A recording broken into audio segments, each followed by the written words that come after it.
All right, everyone, let's get into this. Must turn up my microphone. Always something you forget to do when you go live, but we're looking pretty good right now.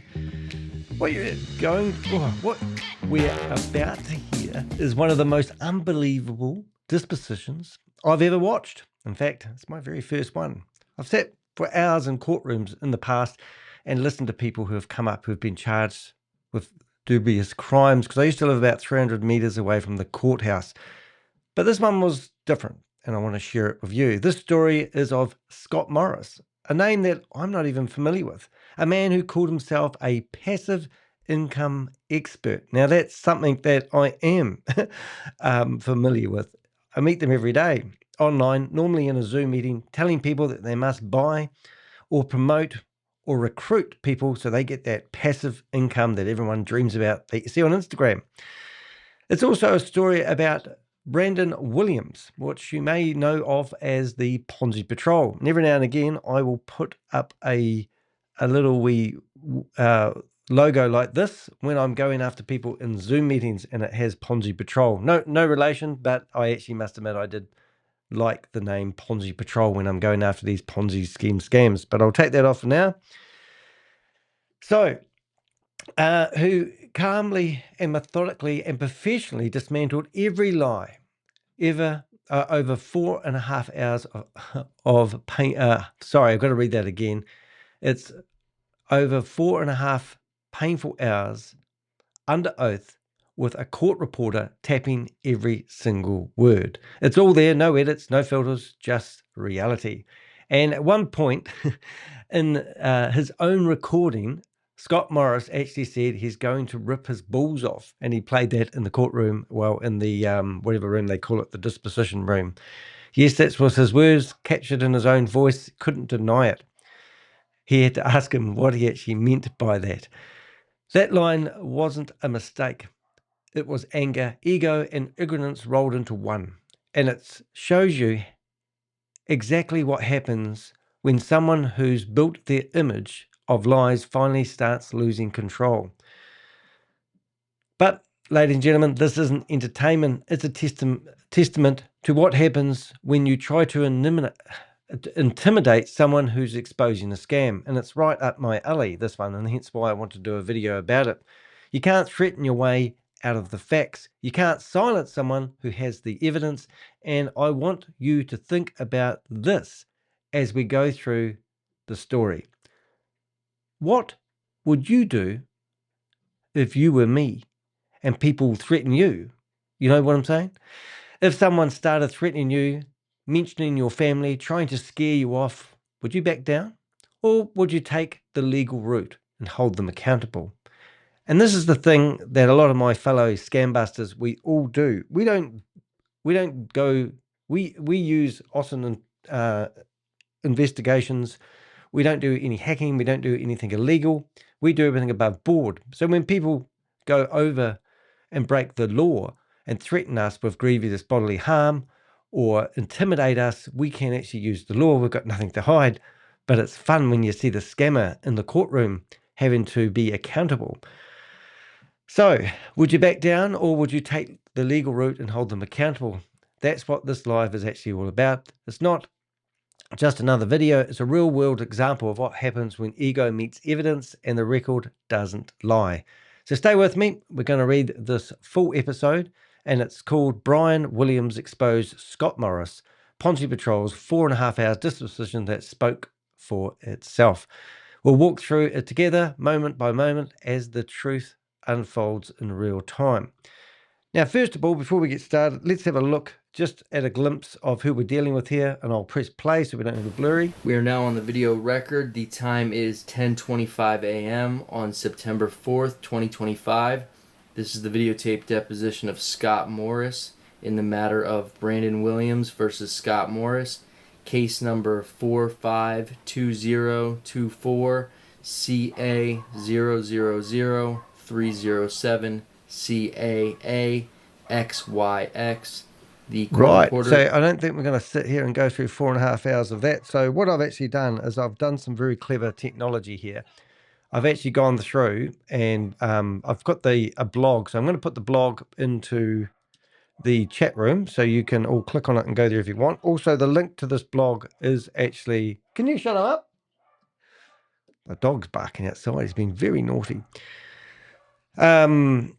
So what was I saying? So basically, I've got a blog, which is in the chat room. Also, if you go into the description of this video, you can find this blog, and you'll see, obviously, a picture, which is very, very good, I must say. ChatGPT really nailed this one. And you can see I'm actually meant to be the note taker, which is really, really cool.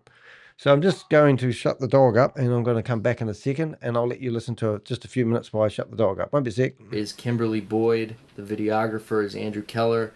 Counsel, please introduce yourself, and court reporter, please swear in the witness. Brandon Williams, plaintiff, pro se. Scott Morris, defendant, pro se. Right, sir, if you please raise your right hand. Do you swear or affirm that the testimony you're about to give will be the truth, the whole truth, and nothing but the truth, so help you God? Yes. Sorry about that. Had to yell at the dog. He's just been uncontrollable. So you can obviously see we've got some good bits done. So rather than you watching the whole lot, which obviously people are busy, as I said, there's a video here, and we're just going to go through and we're going to read the times, and we'll go to the timestamps along the way. But it's a great opportunity to actually see how these guys seem to think that they have some right. Also on the blog, you can see I've actually transcribed the whole video, and you can go down there and click on that, and you'll actually get word for word. So why we do that is we can actually now cross-reference the conversation. So for example, there was a guy in there who was called Gary Wood, and I've had a bit to do with Gary Wood. And when his name was mentioned in there, I was really interested to know what he knew about Gary Wood, because I've got a video of Gary Wood showing people how to do money laundering.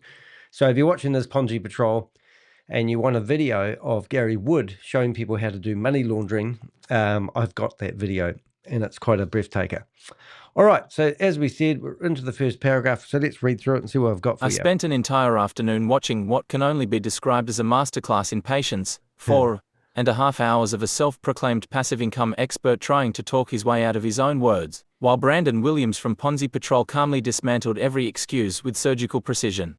Yeah, you know, like somebody said to me, a big lawyer in America actually that I'm friends with, actually said to me, there's the fastest way to the truth is a straight line. And I love that expression. But when you think about it, the truth doesn't lie. And this guy was just a weasel. You could tell, but it was absolutely brilliant watching it. I actually got hooked into watching it. I've seen hundreds of scam promoters cornered by facts, but this one felt different. The entire thing was captured on video, under oath, with a court reporter tapping every syllable. Download full transcript. You could almost hear the walls closing in around Scott Morris as the truth caught up to him in real time. Yeah, and then I asked ChatGPT to help me make up a nice quote, which it's all fun and games until the stenographer starts typing your downfall. So a stenographer. Now, you might have noticed me sitting there with the stenographer machine. I presume that's what they look like. But I can assure you I wasn't actually there. So setting the scene, this is how it starts off. This wasn't a YouTube debate or a Telegram spat. It was a legal deposition, a sworn testimony, and Brandon was armed with receipts, screenshots, and time-stamped messages. No bluster, no opinion, no shouting. Just the evidence laid out, one quote at a time. Yep, he did. And he just methodically went through every quote, every message that this guy posted, every threat that he did. He did a bloody good job. Morris came into the deposition the way most serial promoters do, overconfident, dismissive, and convinced that he could outtalk the truth. He'd built his online image selling so-called safe crypto programs like Crypto Program, AMS, Automated Money System, COTP, IPC, Fast BNB, and the stable trading 1.0 and 2.0 schemes. Some of these people that we go after, these promoters, Brandon, is it Brandon? I've got one of them, but we counted 32 different Ponzi schemes and scams that he had promoted just to get the commission. And then there's another one, House of Jake, whatever his name is, and he's over 200 different Ponzi schemes. These people are just serial Ponzi scheme promoters, and this guy here has obviously been heavily involved in promoting these ones. So we found out with Ponzi Patrol on the job. He'd been a familiar face in affiliate Telegram groups, promising ad spend profits, copy trading miracles, and residuals that will change your life.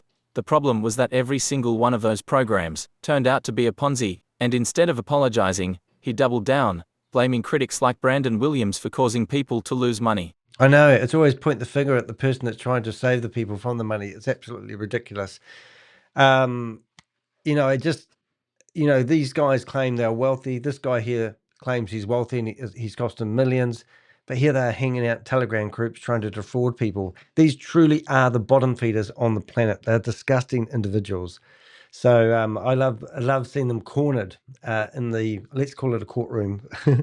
Our won the I don't know strategy within the first 15 minutes. The pattern was obvious. Brandon would quote something Morris had written, word for word, and Morris would answer with, I don't know, I can't remember, or the classic that's out of context. Yeah, no, we got that quite a bit. So we're just reading all the comments here from Binance stuff. Interesting, fast BNB, he says no to, but later on he mentions fast BNB. Oh, you're cracking me up. I mean, I just sit here and I look at this guy here and I think, his hair's all up like this, and he's rocking back and forth on his chair like this half the way through it. He has no respect for Brandon. He has no respect for anybody, really. That's just how he rolls. Now, we'll have a wee snippet here. So we've got 80 minutes. I'm just going to give you a taste of what I've got timestamps specially brought out here. So about 18 minutes 40 in, we're going to listen to it when it starts to get a little bit more heated, and then we'll go back to the blog. You need to keep calling me, but I am here. Can I ask one more question? So I have more questions related to this, and I have evidence that he was convicted of a felony. Can I show that evidence and ask questions? You can ask the questions and he can continue to say no. Okay. But if you want to ask the questions so that you've made a record of the Yes. questions, you can do that. Thank you. Thank you, Your Honor. Okay? Anything else, Mr. Morris? No, thank you very much. Thank you, Deputy. You don't have to get up. Yeah, so what just happened there, which you're going to miss some of it, is he was asked whether he was involved in some other scam, and then he got the judge to come in. It was actually worth having a wee look at, actually, because it was interesting. He had a bit of paper ready where basically he must be an informant to save his ass, no doubt. But where is it? Here it is here. Oh, yeah. So listen to this. 10:39 a.m. This is Williams versus Morris, 24 CA 307. Mr. Williams is here. Mr. Morris is here. A court reporter is here and a videographer is here. Good morning to all. And this deposition is taking place in Yulee, Florida at the courthouse in Yulee, Florida, the Robert Foster Courthouse. And there was an order on case management conference of June 27, 2025, filed on that date that set forth the parameters for the deposition. And I am here and I understand from the deputy that there's a question. Yes, ma'am. The plaintiff asked me a question that I am not permitted to answer. What is the question? I've asked if he was convicted of fraud, felony fraud in the state of Texas in 1998. He denied it. And then I asked him if he received an order of non-disclosure from Texas under Government Code 411.071 related to a felony offense. And he objected. I guess he's saying that he can't answer that. I'm not able to answer it, and if you would kindly look at this in camera and then judge Do you have on any it. objection? Am I looking at this document? I don't, but I would also request a copy of it if it's compelled. Well, right now, he's asking me to look at it Yeah, that's in fine for camera, now. which means you would not see it, but I will look at it right now in your presence. Yes. Okay. Thank you.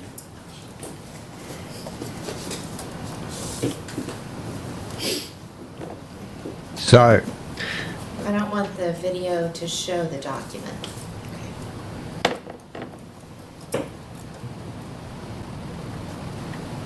see if we can speed it up.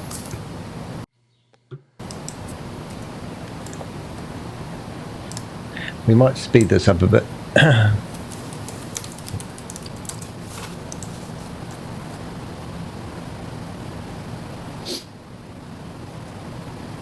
So, long story short, without spending 4.5 hours on it, he can just say no, no, no, no, and not answer the questions.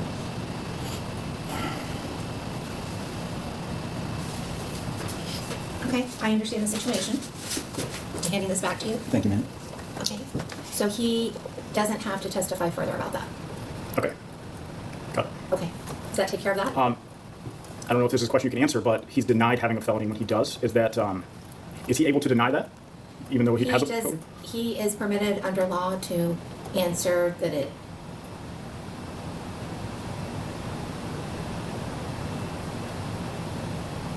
Oh, it's gone quiet. The answer is no, under law. He can't deny it. He can deny it. Well, he can deny it. Yes. Even though if it does exist, then he still can deny it. It never Under oath. occurred. There is a non-disclosure. So obviously there's a law-abiding citizen sitting there that's never got himself in this shit before. That's what I see out of it. Anyway, let's carry on. We'll go through the blog. Lots It of good started things coming small. up, guys. Questions about threatening posts, accusations of psychotic behavior, and the infamous claim that the plaintiff had blackmailed someone. Brandon asked for evidence. None existed. Yeah, so everyone accuses me of doing all sorts of things as well. I even have a page on my website now with smear campaigns because people create content about me all the time. One of the funniest ones is I've actually had this in the courtroom now, is they claim that I have been promoting OneCoin and also that I'm associated with the Queen of Crypto, and that she's one of the most wanted fugitives in the world at the moment, and I'm associated with her. I went even around doing my YouTube channel when OneCoin was out. I have gone after a lot of people that used to promote OneCoin, but that's propaganda that I've actually been in the courtroom where somebody's trying to convince a judge that I'm actually associated with those things and a lot of other things. I've been called everything that he's been called in this by this individual. I've been called the same, and it's so good when somebody can force somebody to go into the courtroom and back up their claims with no evidence. It's just ridiculous. That's why I'm passionate Morris, about this one. I don't have any proof. It's just what I believed, Brandon. So you made that statement publicly without evidence, Morris? I can't recall. I can't recall. That phrase, I can't recall, would become his life raft for the rest of the day. Let's get on with it. All The right. hyperbole defense. About 20 minutes into hour 1, Brandon rolled a clip where Morris threatened to chop your head off and you're nuts. Under oath, Morris didn't deny it. He simply shrugged and said it was hyperbole. Then came another line. Find him, and make him pay. Morris insisted it was metaphorical, just fighting back against evil. Brandon. Yeah. So these are serious threats. You can't just make, you can't dox people. Brandon didn't raise his voice. He simply read the next message aloud. He has a family too. Yeah, so we'll have a quick look at that because it's worthwhile listening to that. I'll get it ready while this is being read. The room went still. The meaning was obvious, and Morris's smirk disappeared. When asked why a man of faith would write something that could be read as a threat, he muttered, I was angry. Watching it play out, you could see the moment his bluster cracked. Every time he tried to pivot into victim mode, Brandon would quietly bring him back to his own words. Yeah, so let's have a flip of that and see if we can capture some of that. During discovery. And if you want to just take a quick read of it, this is an email that you sent to your former attorney's office that you provided to me.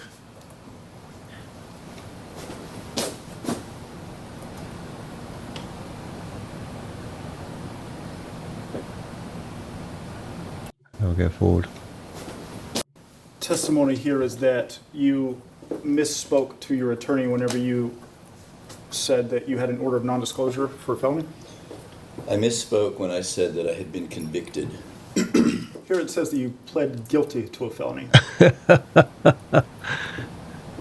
If that's what it says, then I'm not denying it. Okay, and then it says that there was an order of non-disclosure granted. The document calls number X-827 is attached. So that would mean that you pled guilty to a felony and then you have a non-disclosure for it. Is that correct? Objection, form, irrelevance.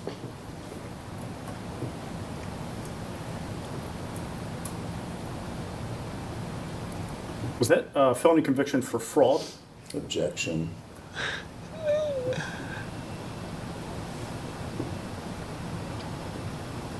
Oh, look, I'm going to be here all day if we sit here and watch this video, but I truly say if you want to have a bit of a giggle and you're in my industry, these guys are being made accountable, which is fantastic. So let's carry on the deflection dance. So this is what we've got now. So let's have a listen. At about 45 minutes in, Morris tried his next move, accused the investigator of being the problem. He claimed the warnings about Ponzi schemes were interference and that Brandon's blogs were costing people money. Brandon simply asked, "Do you have proof that anyone lost money because of me?" Yeah. Yeah, it's when the tides are turned, people I know I've saved people millions of dollars, but they're telling me that often I'm a dream stealer, which is ridiculous. I mean, am I really a dream stealer? I save people from investing in financial opportunities that don't exist, and the only way you're ever going to make money is if you refer your friends and family into it, and their relationship destroys. That's what these are. Morris, people don't like you. It's like having a guy with the sign outside your store scaring customers away, Brandon. So warning people about a scam is bad for business, Morris. Exactly. Yeah. Oh, mate. This is great. Some of this. That was one of those moments where you can actually see cognitive dissonance form in real time. He couldn't hear himself contradicting the entire premise of honest business. I found myself laughing, not because it was funny, but because the absurdity was so complete. You don't need a documentary voiceover when the subject says lines like that under oath. And this Morris guy keeps claiming that he's going to do a Netflix documentary about Ponzi Patrol or something stupid like that. I don't know. Netflix won't do a documentary about it, mate. Sorry. Losing control of the narrative by the end of the first hour, Morris's temper was simmering. He called questions irrelevant, muttered this stupid case, and even tried to lecture Brandon on how reasonable people would laugh this out of court. That's usually what scammers say right before the laughter stops. Right. So I'm sure there'll be a full-blown video coming out by Ponzi Patrol, which I'm looking forward to. Brandon stayed unflinching. Every time Morris slipped into sarcasm or personal insults, the next exhibit would appear, a screenshot, a Telegram chat, or one of his own videos. The facts had no emotion. They just existed. Yeah, it's just like, I'm allowed to scam people, go away, leave me to it. Somewhere around the 50-minute mark, Morris started to realize that everything he'd ever said online was now evidence. The Telegram messages, the affiliate dashboards, the video clips, all sitting in front of him. Yeah, and that's what we do. The last court case that I was in, we got a 30-page accusation that I was breaking the Digital Communication Act or something like that. And we replied with an 87-page affidavit with evidence and facts. You know, that's what you do. And this is exactly what Brandon did. He didn't go and just take it there and sit in the cuff. He prepared everything. He had notes, and you could actually see all the Telegram messages, exhibits right through, and he did a really, really good job of it. I've seen that look before. It's the moment the showman realizes the spotlight isn't his friend anymore. Yeah, so the first hour, just to recap, we'll put that in here. Let's have a look. Hour 1 recap. Defamation. Morris admitted he had no proof behind several public accusations. Threats. Confirmed violent language, dismissed as hyperbole. Deflection. Tried to blame the whistleblower for his own investor losses. Tone. From confident to combative to visibly cornered. And that was just the first 60 minutes. The rest of the deposition would go much deeper. Money, commissions, deleted evidence, and one shocking admission that left even the court reporter frozen for a moment. Yeah, so we'll just have a quick listen to some of this, because this is quite cool how he's managed to, you know, they say keep screenshots. I always tell people not to keep screenshots because I clog up my my Millernote where I keep my database. But long story short, obviously these screenshots can be used, and not that this is a court of law, this is just disposition, but you know what I'm saying? 7 days later, to your Telegram chat with 568 people in this group. Do you want to read this full message out loud for us, or do you want me to do it? You do it. All right, so this is from Scott. It says, warning, warning, Ponzi Patrol has created a new fake Telegram group called Recovery Fire Team, pretending to be me and asking you to send money. This is not me. I will never DM you first or ask you for money. PP is desperate as his case has fallen apart. He is trying to invent crimes to win. Ponzi Patrol is a fraud. He is the real scam. Do not send money to anyone posing as me or Fire Team 1. You have been warned. Oh, you have been warned. How's he going to answer that one? So in this you asked, or you stated that I created a fake Telegram pretending to be you and asking people to send money. Is that correct? I believed it to be you. We'll get your facts right. You stated that. I created a fake telegram pretending to be you. I believe that to be you. I still do. I'm asking if that's what you said in this, yes or no. Yes, I said that. I believed it to be you. That's not yes You or no. presented that statement as a fact, not as an opinion or suspicion. It was Is that correct? Total opinion. It was absolutely an opinion. Yeah, so if you say it's an opinion, it saves your ass in court theoretically. But you have to say, in my opinion, I believe that he set up a fake Telegram group. But he hasn't put that in the notes, so he's not saving his ass by saying it now. It's too late. All right, let's carry on to the next hour. Let's go. Hello. There we go. https://u-tube/kz. Let's try that Make again. him pay and the collapse of composure by the second hour. Scott Morris had run out of I don't recalls. That's when the anger set in. The first hour had been mostly deflection and performance, the kind of routine he'd perfected on YouTube and Telegram. But under oath, with Brandon Williams calmly dismantling his script, you could feel the tension building. This was no longer about internet comments. This was about credibility, and Morris was losing at one contradiction at a time. Yeah, no, he was. If you haven't subscribed, please do subscribe. I really appreciate it when you do that. We don't make much money out of doing these videos, and it's not about the money, but it does help us continue with our fight and help us put our money where we need to. I've currently got 5 court cases going at the moment where people are trying to come after me. The last one I did was 2 years ago. It cost me $33,600 to defend myself, and we got awarded $27,500 for the court fees. And long story short, Sadie, if you could clean the windows while I'm talking, it just costs us a lot of money, time and energy, and also it's draining mentally. And all we're really trying to do is somebody contacted me this morning and they said they lost $28,000 to a scam. And they want to talk to me about it. They want to engage my time and my energy and my thoughts and hopefully recover their money, pretend it all didn't happen. But unfortunately, people have been scammed. So I write back to them and say, book some time with me. And I asked for a Koha donation of $50 for my time. Often I don't hear from people. They don't want to pay for my time. They don't want to support what we do, but they want our help. And we're not here for the money, but I just can't sit here and work all day. It's Monday morning. It's 11 o'clock in the morning. I'm sitting here. I should be making money. I'm not making any money whatsoever. If you think we make money from YouTube videos, same with Ponzi Patrol, he's not doing it for the money. His last video, I think it was 2 months between videos. One, I know he got about 5,000 views. If you get 5,000 views, you may be lucky enough to get, at the very most, on a 5,000 view video, maybe $10, maybe $20. All depends who engaged, or any super chats, or anything like that. So it's just not why we do it for the money. We do it out of a community service in some way. But when the community does support us, especially when you've lost large sums of money. I mean, I talked to somebody in a express chat the other day who'd put $100,000 into a scam, managed to get $15,000 out. And that was yesterday's video, talking about that experience and how that worked. And the person thinks they're just going to keep quiet, even though no, it's a scam. They're happy they've got their money out and they've got some other person's money out as well. Then people give me sort of a debate about it, like, oh, shouldn't they take all the money out? And I go, no, not really, but I'm not sure. Like, if you can take all the money out of a scam and keep hold of it to protect the money, then there's going to be some little red robin that's going to pop around to everybody that's made money on it, and they're going to ask for that money back, and everyone's going to pay it back. Can you imagine the logistics of doing that? It doesn't work that way. Look, if you've put money into a scam and you can get your money out, just take out what you put in and walk away from it and then go report it to your local police. Let them log back into your account and take the money if they do that. They don't do that sort of stuff. Complicated to explain, but I think you know where I'm coming from, or at least I hope you do.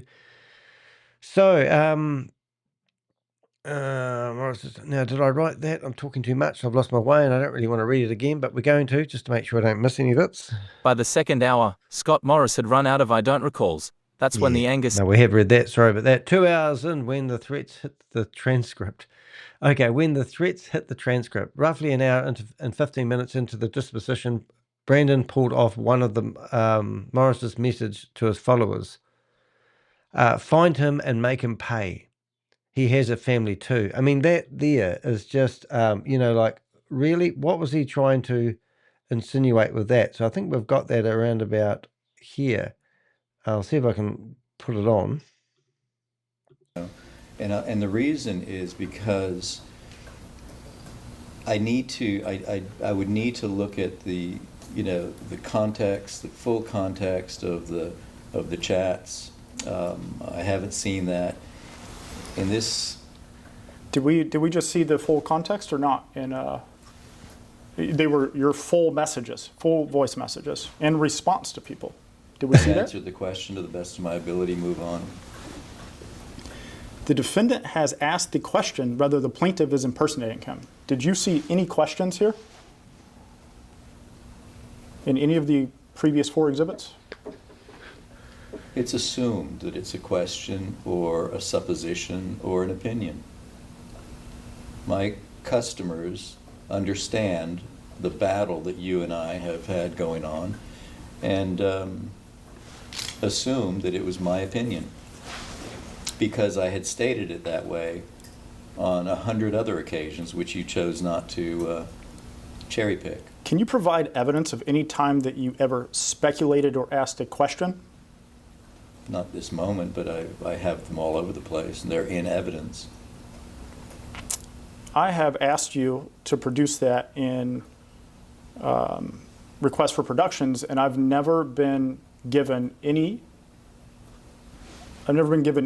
where you are speculating. Would you agree that would you say you have given me those things or that you haven't given me those?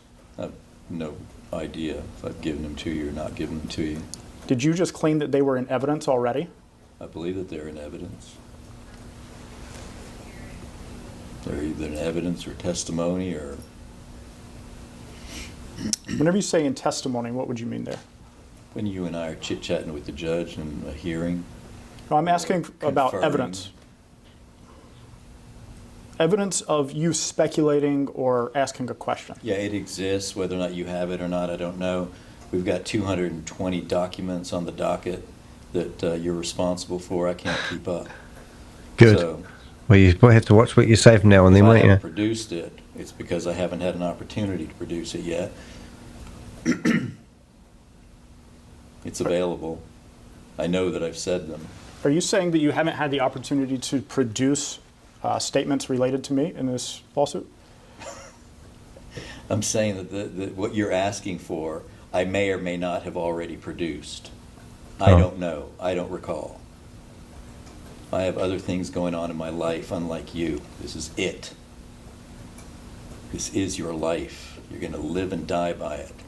What the heck? This pathetic lawsuit.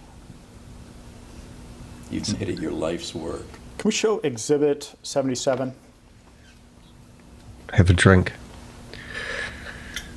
Actually, we can skip that one. Let's go to Exhibit 43. Exhibit 43. Brilliant, isn't it?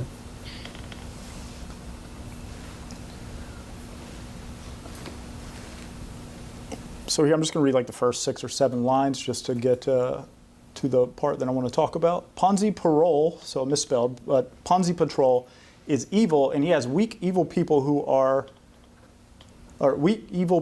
follow him or are somehow beholden to him, possibly as a result of blackmail. He destroyed our relationship with Sergio by threatening his wife, who is vulnerable. You know he is evil when he attacks innocent people and ruins their ability to make money. He is psychotic. We have done what we can to keep him out, but just like a virus or like black mold, it's impossible. He is also posing as me and scamming people out of money. Don't fall for it. I will never ask you for money unless it is in a public forum. Oh, it's brilliant.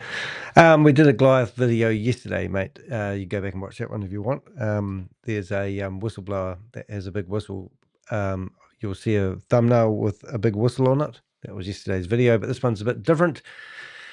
So the court reporter read it out slowly. Let's have a listen. Every syllable landed like a stone. Morris tried to explain it away.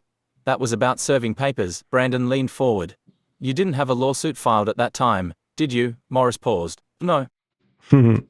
That's the moment when even he realized the words didn't match the reality. He wasn't talking about serving papers, he was talking about revenge. He later added, I believe in making people pay for their evil deeds. Brandon asked him point blank. What evil deed are you referring to? Morris's answer, reporting on me. Yeah, so I'm not going to go over that. I think you've got that. That's what it boils down to in every scam I've ever investigated.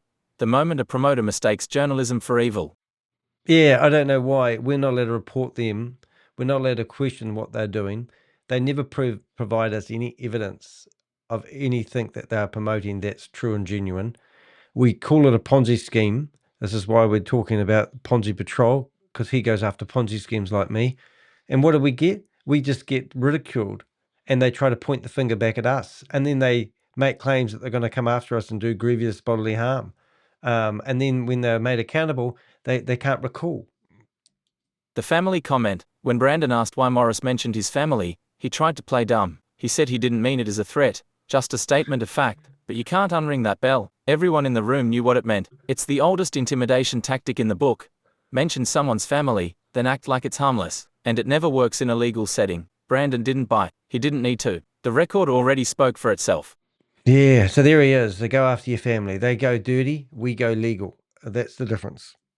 Hour 2, 15 minutes. The blackmail claim. Next came another lie, one that Morris had repeated online for months, that Brandon had blackmailed people. Brandon asked a simple question. Do you have evidence of blackmail? Morris said, no. But that's what you do for a living. He was cornered, and his only defense was projection. Yeah, I don't know if we can capture any of that. May take action to threaten me. No, Would you agree that some of your audience may take action to humiliate me? no, Would you Well- agree? maybe. Would you agree that some of your audience may cause some kind of events to take place that may harm me? Absolutely not. Can we show Exhibit 7, Answer 8? You stand by that, Mr. Morris? Did I believe that my people would somehow try and hurt you? No, I don't believe that. Why would he tell people to hunt him down? This old cowboy's done his homework, hasn't he? Here, the interrogatory question, it says, in the video where you allege that you saw a photo of plaintiff making out. To hear what you just said, this cowboy has done his homework. So even like when you confront these guys, it doesn't really make any difference, does it? You've got to fight your own battles. This is why I'm doing this video. I mean, even though this guy has, technically speaking, threatened his family and told people to find his location, he still arrogantly says this cowboy's done his homework. This cowboy has really exposed Scott Morris. A young boy, you followed up with Hey, Susie. statements like those are the kind of things that happened to you. It goes on about the quote, but then it says, explain what you intended to convey by these statements. Describe in detail what you sought to communicate publicly about plaintiff's behavior and your reasons for making the statement. And you said, about halfway down, I have a group of loyal followers who have been with me for a long time, many over a decade. It occurred to me that one or more of them, as a way of endearing themselves to me, could make threats, cause events to take place, create posts, or otherwise take some action that may incriminate or humiliate the plaintiff. You see that? I see that. And here you just said that they wouldn't. So is that true, or what you said today? Which one's true? They're both true. So they will, or they could possibly Who knows threaten what me, I or- have no idea what people might do. I had no idea that you'd go to these lengths to sue me. So you do agree that your audience may take actions against me because they're loyal to you? I'd have no idea. He what just any other double human contradict being's gonna himself. do except me, Why did Hey, you say Velvet, that lovely in to see you this here. answer, Mr. Morris? because there are possibilities. So you do know that it's possible that they could because they're loyal to you? No, not because they're loyalty, because they're human beings. Some of them are unstable, like you. I have a group of loyal followers who have been with me for a long time, many over a decade. It occurred to me that one or more of them, as a way of endearing themselves to me, could make threats, cause events to take place, create posts, or otherwise take some action that might incriminate or humiliate plaintiff. Here it says you have a group of loyal followers. You made sure to put that in there. So do you think it's because they're loyal to you that they may do something to me? No, I think it's because they're human beings and we can't predict what human beings will do. So do you think sharing my phone number with people who may harm me, or my address with people who may harm me, humiliate me, do you think that is a Reckless? good idea? When your address is a mailbox in some city that you don't live in, and your phone number is a phone that rings at a call center, and I believe those things to be true, then sharing them puts you in no danger whatsoever. Just to be clear, you haven't established that my phone number goes to a call forwarding center, have you? Neither of you. I Can actually you clarify have that, Mr. Morris? Neither have I what? Have I? shown that it's a real phone number. The phone number that I shared. The phone number that I shared goes directly to the place in Sioux City or Sioux Falls, whatever. And how did you verify that? I don't know, on the website, I think. So the number that you shared, you're claiming goes to Dakota Post in Sioux Falls, I believe so. and you verified that. I don't know what I verified. Look, I didn't write this stuff down. Oh my God, back up the bus, I'm thinking. All right, so let's carry on reading the blog. Let's go. No, I've got what I've done now. I haven't. When pressed again, he admitted there was no evidence. None. That's defamation. Right there, sealed in transcript form. You could see the shift in the room. Brandon didn't raise his voice, didn't gloat. He just paused long enough for the silence to do the heavy lifting. It's what I call the truth vacuum. That awkward, echoing gap that forms when someone's story collapses under its own weight. Yeah, I mean, talk about being exposed. He did a bloody good job, and to get a videographer and it all transcribed is absolutely The make brilliant. him pay paradox halfway through hour 2. Brandon asked, when you said he'll pay a heavy price, what did you mean? Morris replied, spending money on lawyers, standing before a jury, except, and here's the kicker, there wasn't a lawsuit when he said it, so either he was psychic, or he was bluffing. Yeah, these criminals. Brandon pointed that out. Morris tried to change the subject, but the damage was done. Every explanation just dug the hole deeper. Then he dropped the line that perfectly sums up this entire deposition. Any normal American male would do the same, and that's a load of bullshit. A scammer might protect themselves. That's how scammers justify aggression. They make it sound like common sense. Yeah, it's not. 2 hour, 45 minutes in, the vulgar, is it vulgar dig? This is quite good. This will be interesting. The vulgar dig. Then came the comment that made even the court reporter shift in her seat. I always wonder how the court reporters actually get in, but let's see if we can find it. We'll have a listen to this. He has a serious problem that will bring him to his knees. I suspect he likes being on his knees. All right, so let's just go back and we'll read this whole section and then we'll go back and just listen to some of it. That will speed things up. When Brandon asked what he meant, Morris pretended not to know. He said, I don't recall. Maybe it was about bringing you to justice, right? Because that's how everyone talks about justice. The room went quiet again. You could almost hear the mechanical keyboard clicks from the court reporter trying not to laugh. Brandon stayed stone-faced. No emotion, just the next question. That's what makes him such an effective investigator. He doesn't feed the chaos, he lets it burn itself out. Yeah, so brilliant. So let's have a wee listen. We'll just flip back to that screen. So much money. Well, you say so much money in the scheme of things. It may not be so much money. I don't know. How much money did we make in in any of the other programs? None. $10 million, sounds like a lot of money to some people. Which program did people make money in, Mr. Morse? Plenty of people have made money. Only the people in promoting it. some of my trading programs. Which program? White Hat, 227% gain in 3 months. Yeah, and that was similar for stable trading and stable trading 2.0 before everyone lost money, correct?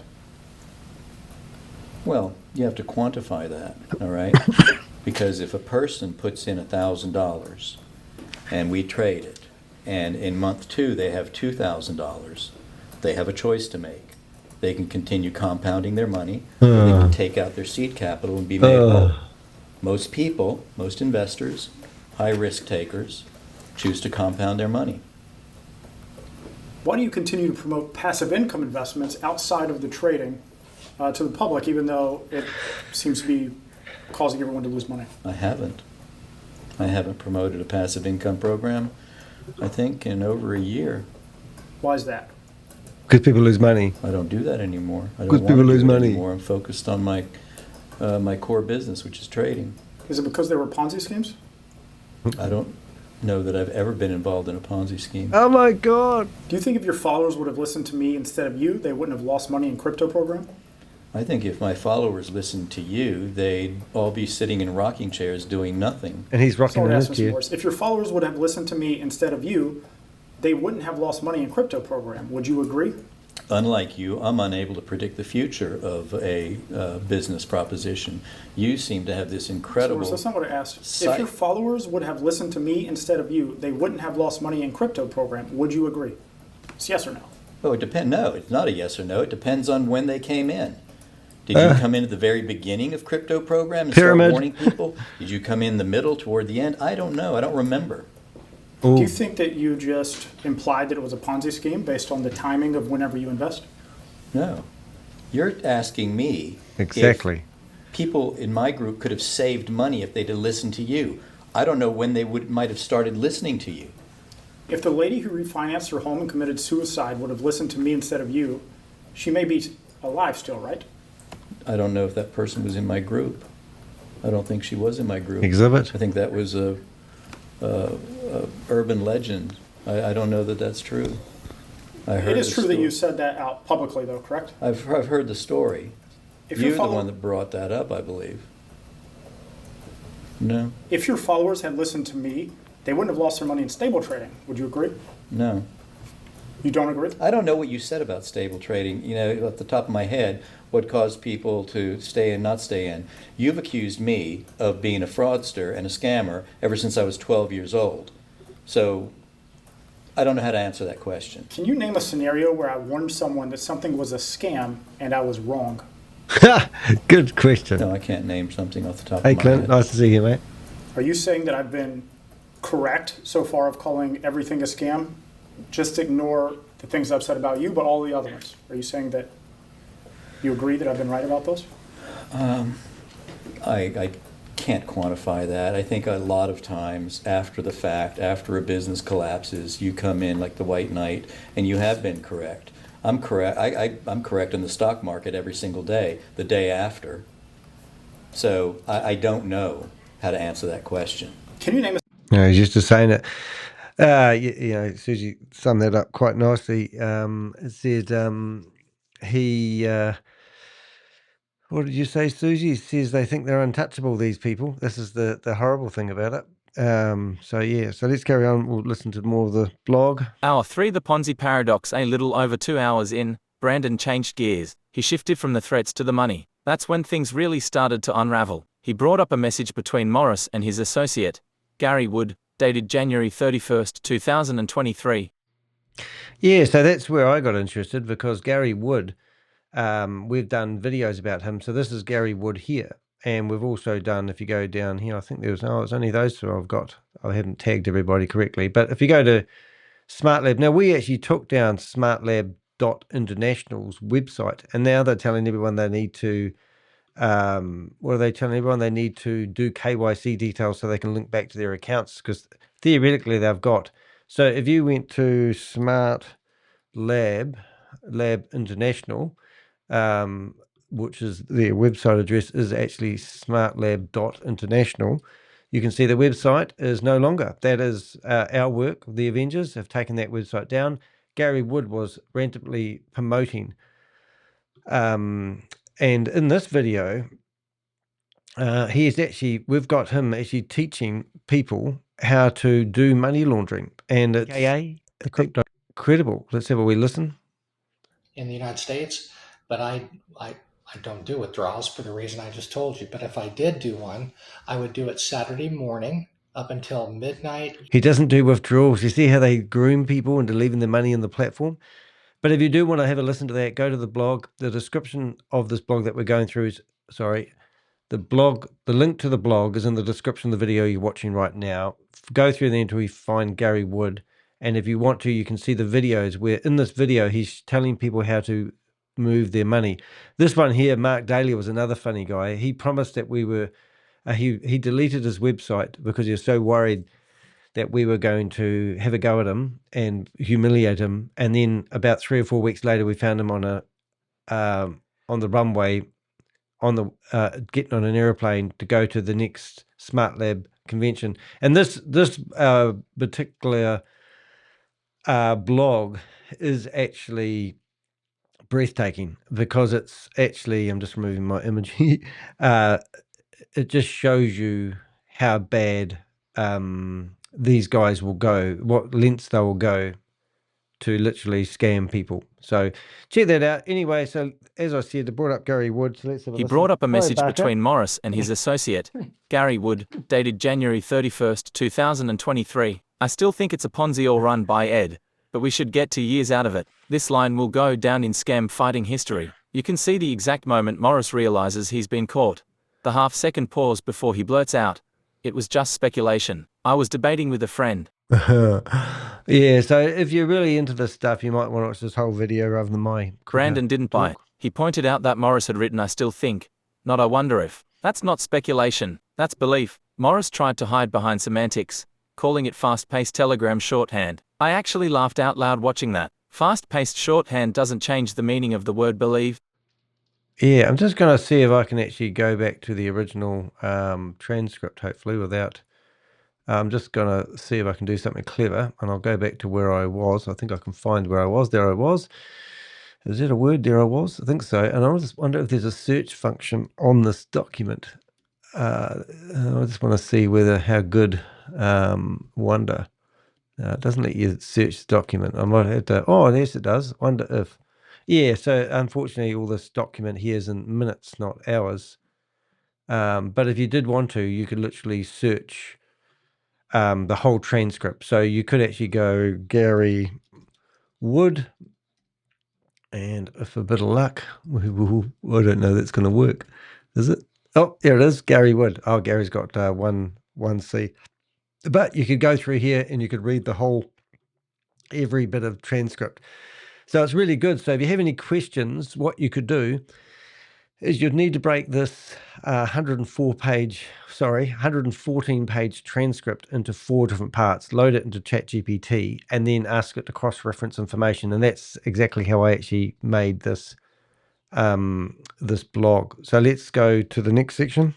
That's not speculation, that's belief. Morris tried to hide behind semantics, calling it fast-paced telegram shorthand. I actually laughed out loud watching that. Fast-paced shorthand doesn't change the meaning of the word believe. Yeah, so I'm actually going to get rid of that. I'll get rid of that one. I might get rid of that one as well. I just want to see whether... Yeah, so this is... I'd have to work it out, wouldn't I? 2 hours... 2 hours... 60 minutes. Oh, that's going to be complicated. Unless we use ChatGPT. Let's have a look and see if we can. ChatGPT. Could you please tell me the hour timestamp for these minutes? All right, so let's have a look. Oops. So that's going to be 4 hours and 5 minutes in. Let's have a look. 4 hours, 5 minutes in. Let's see how good this is. Okay, so now we're going to go over here. I don't know. Did you state on video twice that it was a scam or a Ponzi scheme? I don't know. I lumped a bunch of things in that potentially were Ponzi schemes. And then down right under that, Gary Wood says, "Sweet brah," and then you say, "I still think it's a Ponzi all run by Ed and Kit." And then your next message is, "But we should get 2 years out of it." So would you say that it's fair that you believed on January 31st that it was a Ponzi scheme? On January 31st, speculating with a friend of mine who was also in the program. Yeah, we were speculating about a lot of different things. And you said, "I still think it's a Ponzi all run by Ed and Kit."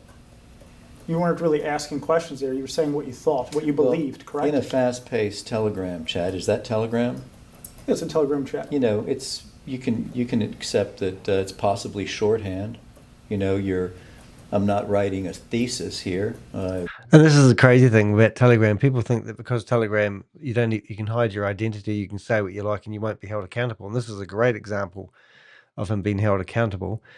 But anyway, that fascinated me when Gary Wood and him are friends, because I've had a bit to do with Gary Wood. I've talked to him on the phone and tried to also do the same. But I would love to drag Gary Wood into the courtroom and ask him these questions. That's the kind of line too. you can't script. It's pure self-destruction. He was blaming the investigator for not letting him word his frauds more carefully. All right, believe in the Ponzi schemes and selling them anyway. So this is where he really started to get down and dirty, because he's basically saying, it's a Ponzi scheme. You've just admitted it, and now you're still selling it. So what sort of ethics are behind that?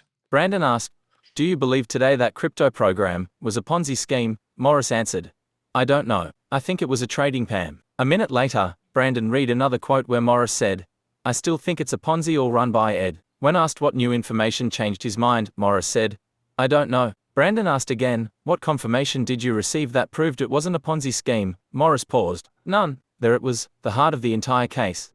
Yeah, isn't ChatGPT amazing for He breaking admitted things he down? had no confirmation that it was legitimate, yet he continued to promote it as ultra-safe and a real business. So he said this under oath. If I believe it's a real business, that's the message I'm going to convey to my customers until I have confirmed information otherwise. Yeah, and this is the negligence lie that they all lie under because they don't fully research or don't go into it. Then because they haven't done that, they'll keep promoting it, and this is not going to protect these guys at the end of the That's day. not due diligence. That's marketing fiction, and it's exactly how people lose their life savings. Right, so now we've got some more quotes that we're interested The in. debate that wasn't a debate. Brandon pointed to the rest of that Telegram exchange with Sorry, Gary guys. Wood. I still think it's a Ponzi all run by Ed, but we should get 2 years out of it. Gary, probably 2 years, and I'm playing full time. Morris, me too. Hell, 1 year. Any loving ladies out there want to chat? Jesus, where's that comment come from? Yeah, okay. So that was the exchange. We'll just get rid of this paragraph here. Let's see if we can get anything out of this. Brandon asked, would you call that a debate? Morris replied, yes, we were tossing ideas around. He might have been skiing. That's one of those excuses that belong in a museum. It's not a debate when both sides agree the thing's a Ponzi but hope to ride it until the collapse. That's Ponzi logic 101. As long as you get yours before the music stops, you call it a business. You're right. So let's go through. Let's go assume. I just want to see if we can find. I assume typed. Right. So let's see if we can find. We'll go to timestamp 200. Now we know how to do it. We can just theoretically type that in there, and we will see if we can find where that was. So 4 hours 12 minutes in. Have we already done this? Have we? No, we haven't. Oh, good. All right. Let's go in here. 4 hours 12 minutes. And 22 seconds. Really? Get that good, can we? Well, let's give it a go and see what happens. Very bottom there. So you told Gary Wood, March 24, 2023, quote, I've always thought the can't reveal the company is utter bullshit, and I've always figured it was Ed. If you thought the founder of the program was lying, then why did you promote it as ultra safe and a real business? Is that your question? That's my question. You have to read that to me again. You see there where at the bottom you said, I've always thought the can't reveal the company is utter bullshit, and I've always figured it was Ed. Yeah. So if you thought the founder of the program was lying, then why did you promote it as ultra safe and a real business? Well, there's no lie in there. The fact that he won't reveal a trade secret doesn't make it a lie. Well, you said you thought it was utter bullshit. I think it's bullshit when you can't. If you've got a leader like myself who's going to come into your business and help you promote it, and you don't reveal those kinds of details, I think that's bullshit. But it's not a lie. Again, you mischaracterize. So this was about 2 months later. So that shows that you didn't have any confirmation that there was real business The happening. lip sync's out of I order. didn't have any confirmation that it wasn't. But you believed it was a Ponzi scheme 2 months before, correct? I made that comment to Gary Wood. Were you lying to Gary Wood when you said that? No.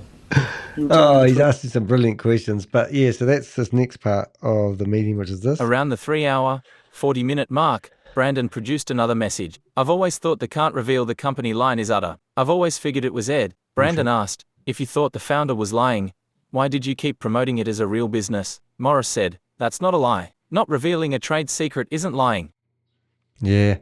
So Brandon did a bloody good job with this, and I'm really proud of him. Brandon pointed out that he literally called it utter. Morris shrugged. But it's not a lie. You can't make this stuff up. He admitted he thought the project was nonsense, said the owner was hiding the company, and still told the public it was safe. That's the mind of a promoter. Logic evaporates the moment profit enters the room. So we have, people like Mars Honda Henderson, and she claims that she thought it was true and genuine. However, whenever a Ponzi scheme falls over that she's been promoting, like at the moment she's promoting EU One Life, and she's promoting Trades Technologies, and then she says that we thought it was genuine. We were in the same boat as everyone else, And they do that on purpose. It's just ridiculous. The end of 3 hours meltdown. Let's have a listen to this. End of hour 3. The meltdown. By the end of hour 3, Morris was flustered, sarcastic, and visibly sweating. He started snapping at questions, calling the deposition a stupid case and Brandon a prick. He'd lost all composure. That's what happens when the showman runs out of script. The facts were now overwhelming. So he called him a prick. So that was, you've been convicted by fraud. Have you been... Yeah, so this is the sort of stuff, it's, when you listen to these notes. Have you been convicted of fraud, though? No, you prick. 195. 18. Did you ever Crazy. file an official report about my potential illegal activity? No, but that's he's sitting here calling them names, and all he's doing is trying to save people from, being scammed by somebody who knows it's a scam. The facts were now overwhelming. He admitted he made 6 figures from commissions. He admitted he thought the program was a Ponzi. He admitted he kept promoting it anyway. And he admitted he deleted videos to avoid subpoenas. The story was no longer his to control, and Brandon Williams didn't need to say a word. He'd already won by staying factual. Yeah. So if you're ever trying to put together quite a long blog, I did this with ChatGPT. It gave it to me in 4 different parts. So I think this is part number 3. So we're getting there, just so you know. Let's carry on. Commissions, deletions, and the suicide admission. If the first 3 hours were a slow unraveling, the 4th hour was the collapse. By this point, Scott Morris had tried every escape route, denial, humor, semantics, hyperbole. None of it worked. Brandon Williams from Ponzi Patrol kept bringing him back to one simple principle. What did you say? And what did you know when you said it? Nothing. Oh, this is brilliant. So it really is quite cool. I sat there and I really enjoyed it. It was You could amazing. almost feel the shift. The room had gone from tense to resigned. Even Morris's objections started to sound tired. Yep, the numbers don't lie. The numbers don't lie. About 3 hours in, the questioning turned to money, and that's where the contradictions became impossible to dodge. Brandon, read directly from the transcript. Yeah, so referral commissions. This is where at one point he said he was making $100,000 says your profit from referral commissions. So if I go here, I think we can now just chuck those numbers in there and it should come out there. So where did it get the 4 hours? So it's 4 hours, 0 minutes. So exactly 4 hours in, he asked him about how much commissions he makes.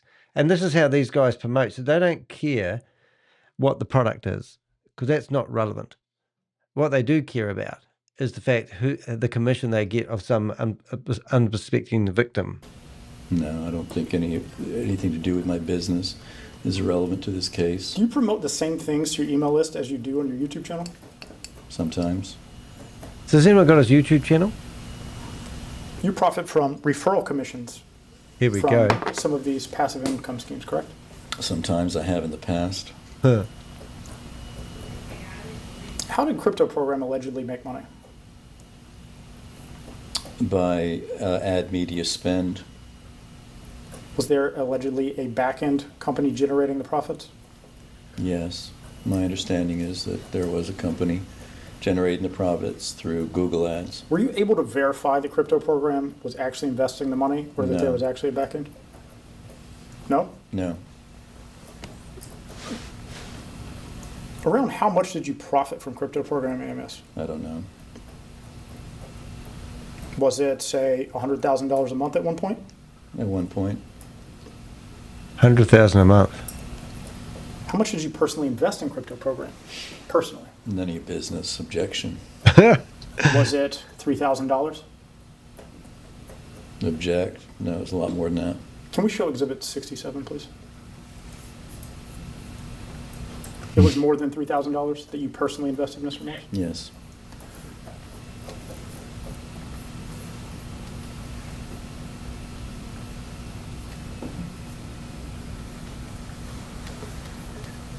So here on April 28th, 2023, you say, Tony, I have $3,000 in there. Laugh aloud, totally risk-free, but Ed's kind of expecting me to put in more, so I pulled out all my boss money and I'm putting it into CP. I think your plan is good with the car. So you only had $3,000 invested in there, is that correct? In my personal account, my wife had an account. I funded an account for my niece as well. My question to you was, same memo how much every did you time. personally invest? And you said that it was more than $3,000. Here it says $3,000, correct?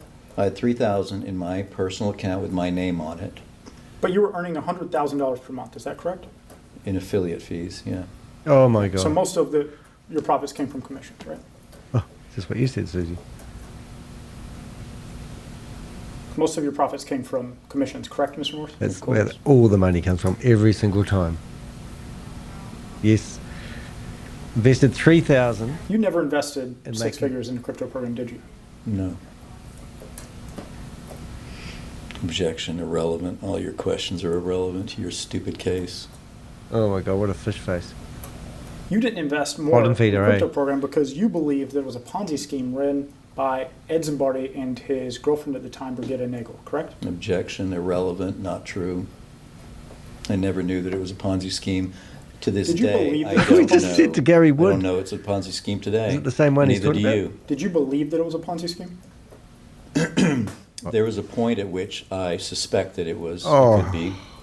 And at the same time, What you were product promoting will they that have? publicly as a real business that was ultra safe. Is that correct? I don't know if it was at the same time. What if it was before and after directly? It seemed like a safe investment to me. I'm always speculating about whether or not something could be fraudulent. Can we show Exhibit 68? Because it's his job to find out when the game is up. So just while they're finding that, I'll read the words for our next part of our story. Here we go. You profited from referral commissions from some of these passive income schemes, correct, Morris? Sometimes I have in the past. Then came the hammer. Was it about $100,000 a month at one point, Morris? At one point, yes. 100,000 a month. Well, here's the summary of what they've just said anyway, my version of it. 100 grand a month, all from referrals, not from trading, not from products, not from ad spend, but from getting other people to buy in. That's the definition of a pyramid-style Ponzi promotion. Brandon followed up. How much did you personally invest? Morris snapped. None of your business. Moments later, he admitted it was around $3,000. That's when the math became damning. He'd made roughly $100,000 a month while only risking $3,000 of his own money. And even that turned out to be misleading because he claimed to have funded accounts for his wife and niece. Yeah.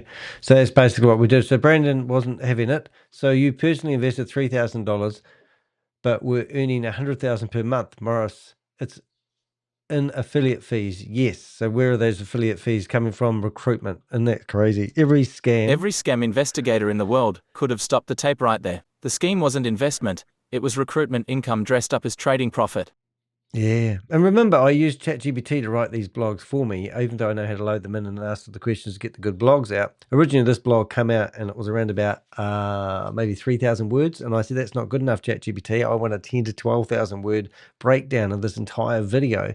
And it took a bit of nurturing. Half an hour later, I have what you've got on the screen right now. But it thinks logically and uses logic and cross-references facts. You can't beat this stuff. Even watching the video and then reading this, to me, 100% right on the money what actually happened in the video and what he said. So, you know, Ponzi Patrol actually did a bloody good job. When faith meets fiction around the 3-hour, 45-minute mark, Brandon asked why he never invested more himself.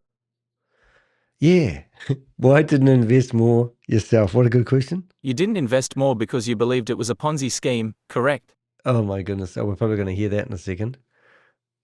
So then what did he say? Morris stumbled. Not true. I never knew it was a Ponzi scheme to this day. That's a sentence you only hear from people who absolutely did know. He then contradicted himself moments later, admitting. So admitting there was a point I suspected it could be. So, you know, like unreal, just unreal. It's just like these guys are shockers. Brandon leaned in. And at that time, you were still promoting it as a safe, real business, Morris. I don't know if it was at the same time. Classic dodge, trying to create a timeline buffer where ethics should be, but the documents don't lie. The messages from that exact week show him telling Gary Wood that it was a Ponzi all run by Ed while simultaneously emailing followers calling it ultra safe. The juxtaposition is perfect. Private truth versus public sales pitch. Yeah, so we've heard that people like Gary Wood are making hundreds of thousands of dollars per month as well on other ones like Smart Lab and all this sort of carry on. Let's carry on. The juxtaposition is perfect. Private truth versus public sales pitch. Yeah, so the 4th hour, 15 minutes in, I love this program, no doubt. If he's making $100,000 a month, whoops, Then Brandon brought up another message from January 31st, 2023. So I'm going to have a timestamp, see whether we can actually find exactly where that is. So let's have a listen. So there it is. So it's 2 hours 44, 2 hours 44. Go back to here. And we'll go to here and we'll see what timestamp we need to find. 2 hours 40 is 4 hours and 4 minutes in. So it's we're going to see You have that. to zoom in. I believe it's somewhere near, yeah, it's near the bottom. It's like the bottom 4/5 maybe.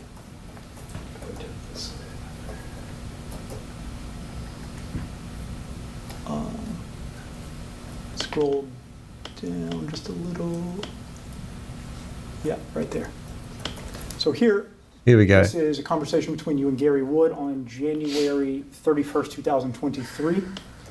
And you said, I've got 512 total referrals and residual of around $23,000 a month. I fucking love this program. And I've been in 2 months, pulled in over 40K so far. This is almost as good as COTP. I think COTP was a Ponzi scheme. I don't know. Did you state on video twice that it was a scam or a Ponzi scheme? I don't know. I lumped a bunch of things in that potentially were Ponzi schemes. And then down, He would have realised that he's not going to get away with anything. Ponzi Patrol is thorough, and he's totally exposed Scott Morris, and this is just the icing on the cake.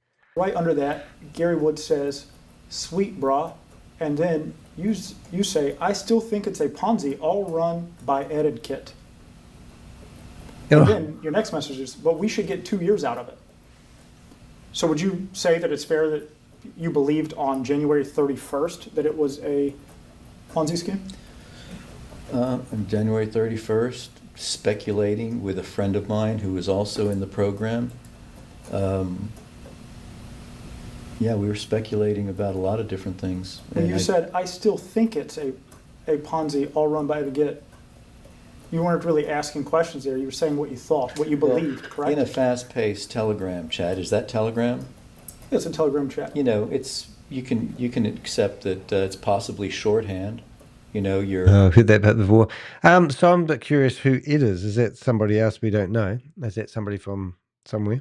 But the next message killed that defense. I still think it's a Ponzi all run by Ed, Brandon asked. So it's fair to say that on January 31st you believed it was a Ponzi scheme, Morris. I was speculating with a friend. That friend, of course, was Gary Wood, another promoter.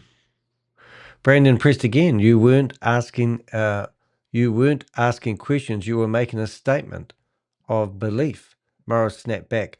In the future, I'll be more careful to say it's possible to protect myself from a scumbag like you. I mean, really, that line will go down as one of the most self-defending moments. Am I saying that right? Probably not. Defeating moments of any Ponzi deposition. Yeah, he literally said out loud that his future lies would be rephrased more carefully. 4 hours and 40 minutes in. I don't even think this video was that long. Has it been cut off?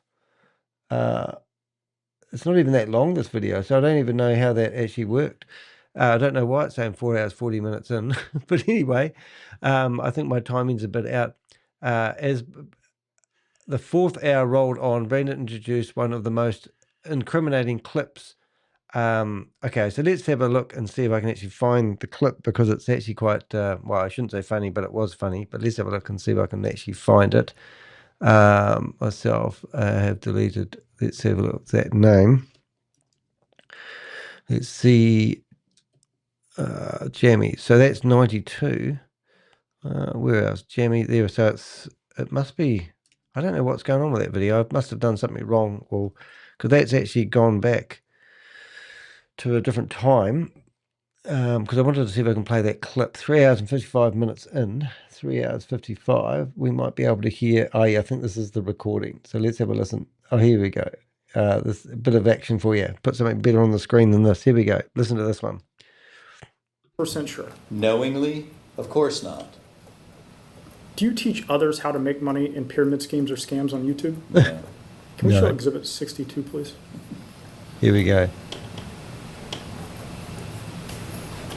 And what was the verdict of this, Susie? You know, don't you? Didn't they have a disposition day number 2, and then they've now settled out of court or something? Hi, and welcome to the Fire Team 1 YouTube channel. My name is Scott Morris. This channel is Fire Team. dedicated to passive income and trading programs. And what I do here is I try to help people understand how these passive income and trading programs work so they can Good on you, capitalize mate. and This make is money. brilliant. Now, to give you an example, there are three programs that come to mind that I've been involved in recently. One was Fast B&B, one was IPC, Intelligence Prime Capital, and the other one most recently was COTP. Now, all of these collapsed, and many people look at that and say, oh, they were scams. I'm not going to get involved in any of those scams. And they were indeed scams or pyramids or, some such thing. But then why do people like me make piles of money in them and other people lose money? Well, I know why that happens, and what I endeavor to do on this channel is teach people how to make money in them, because they're not going to go away. They're going to stick around for a long, long time. We're going to be getting in and out of them all the time, okay, throughout the months, throughout the years. But if we do it correctly, we can come out with big chunks of money. All right, I'm going to show you how to do that in this channel. So stick around, subscribe to the channel, and watch the videos. Tune in to the new videos. Join us in our Fire Team 1 Telegram chat. And join us by clicking on the link and get involved in our latest program. Right now, we're just getting into a new one. We're always getting into a new one. Every day is a brand new day to make money. You just have to know the secrets.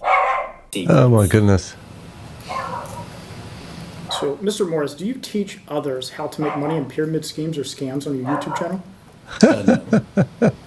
Do you disagree with that video that is the introduction video on your YouTube channel? Yeah, it's an old video. I've been meaning to take it down.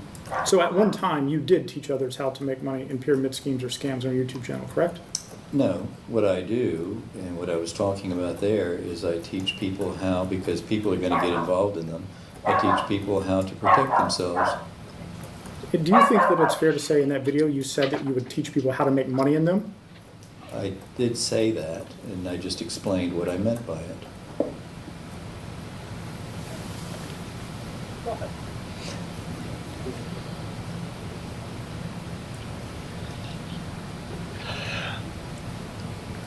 Dog's been a revel today. All right, so what we're going to do is I've managed to find it. So if you didn't see what I just did there, I took a screenshot of that video that was on there, right-clicked on it, did a Google image search, and then I found this video here. And this video is the one that they talked about, but when you get there, the channel has no playlist. And when you go to the post, there's only one post here. And there's nothing here. Let's give him a thumbs down. So he's removed all the content, which means this YouTube channel's got 5,500 subscribers and he's only got one video on it. So you go down here, you can click on there and get his email address if you really want to. And that's tempting. I might just send him a wee video. Let's just carry on listening to this for a little bit. Have you ever I'll go do profited some from funny stuff. investing or promoting an investment that you knew or believed to be a Ponzi scheme? Object to the question, calls for speculation. I don't know what you're talking about, which specific program you're talking about, at what point I may have decided that it was probably a Ponzi scheme. Let me ask it again for you, Mr. Morris. You may not have heard me. Have you ever profited from investing or promoting an investment that you either knew or believed to be a Ponzi scheme? Not intentionally. Not even COTP, ICP, or Fast B&B, as you stated in the two videos we just watched?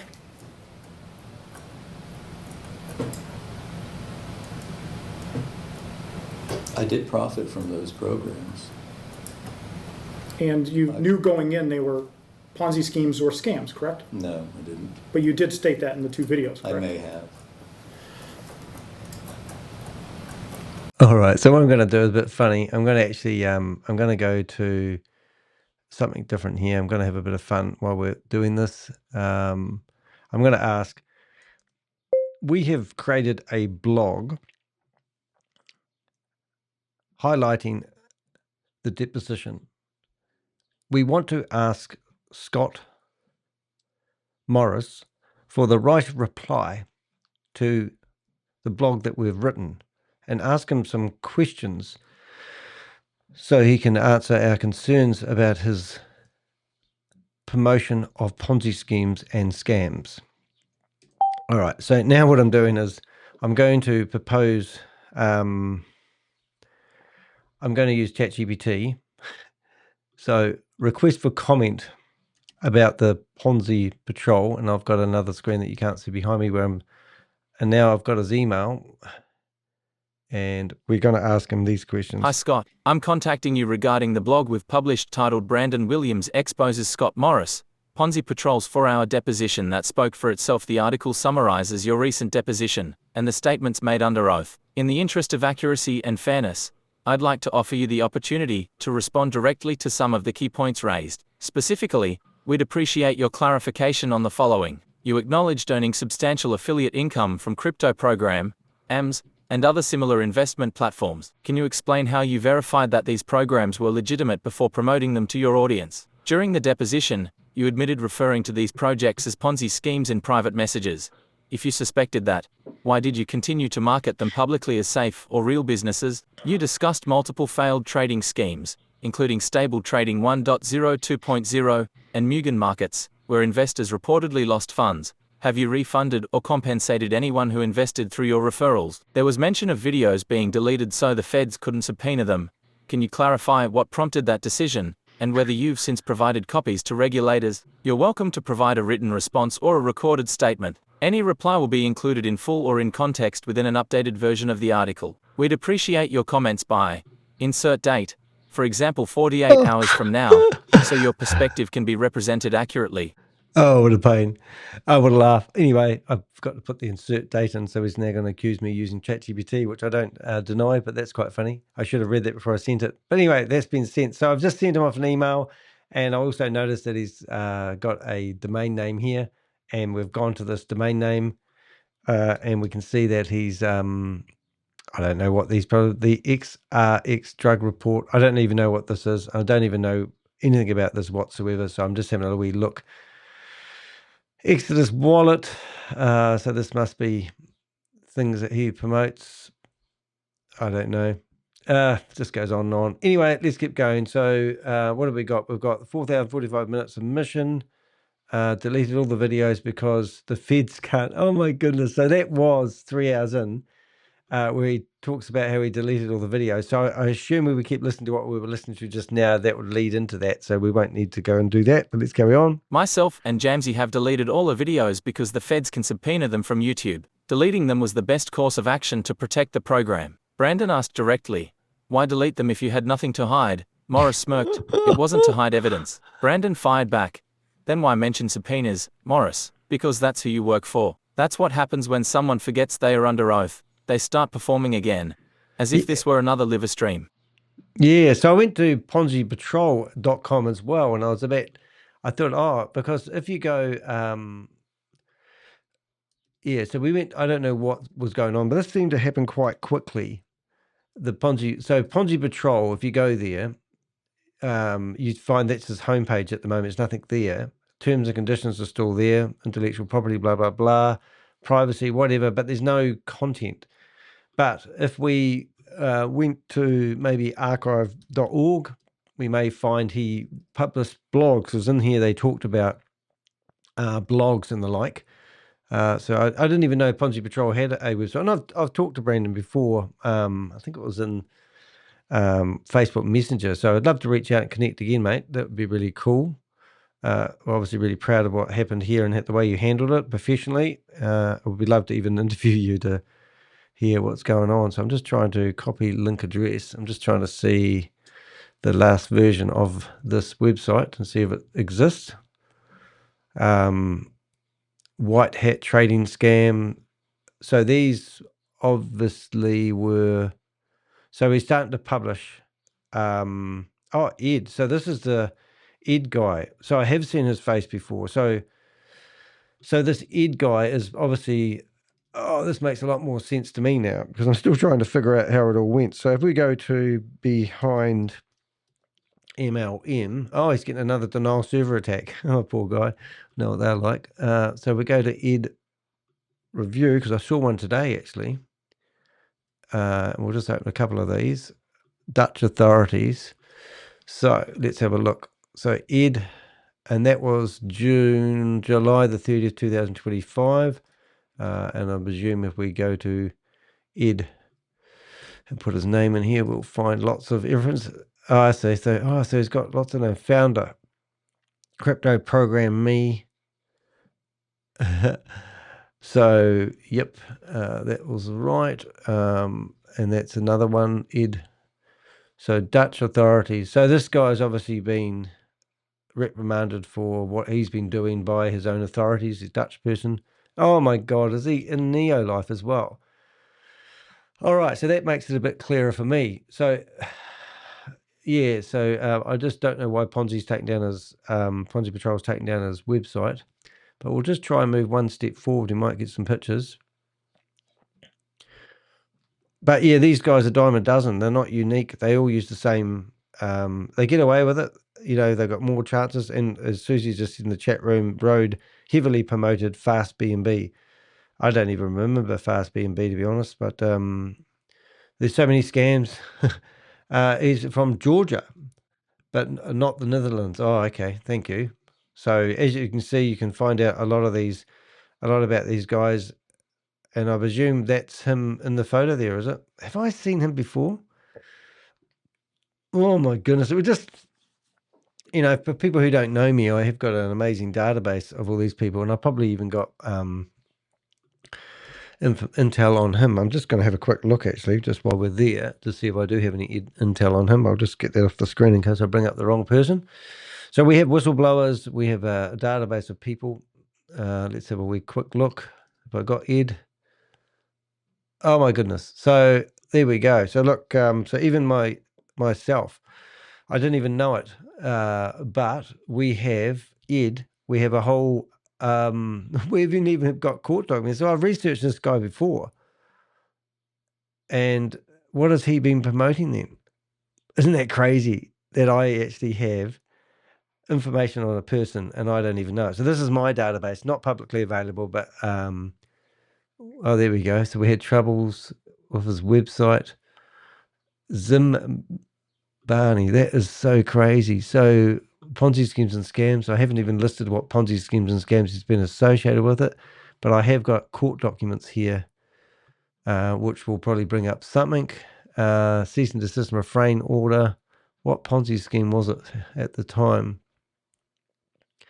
Crypto Ponzi scheme. Oh, so Crypto Program Me. So cryptoprogram.me, he's obviously been in the, how old was that? Don't know, but I can assume that that domain name is no longer. But yeah, it's just like, you know, we travel in similar circles. I just want to see if Crypto Program Me, 2023. Let's see if we can bring up one of those pages. Yeah. Videos of crypto programs. Isn't that crazy though? Isn't it crazy that we've got a sheet on him? So let's go here, let's go there, let's go here, let's go link, and we'll put that in there for the next time I'm doing a video. I'll go, oh yeah, I have got something on him, and I'll be able to click on that. I don't know what's going wrong with this lately. It's not loading the pages. Something's changed. So I'm just going to go back one just to see if it loads. Anyway, let's not waste time on that, but you get the idea. Isn't that crazy? Isn't that crazy? So what did I know about him? So this is what I have on him.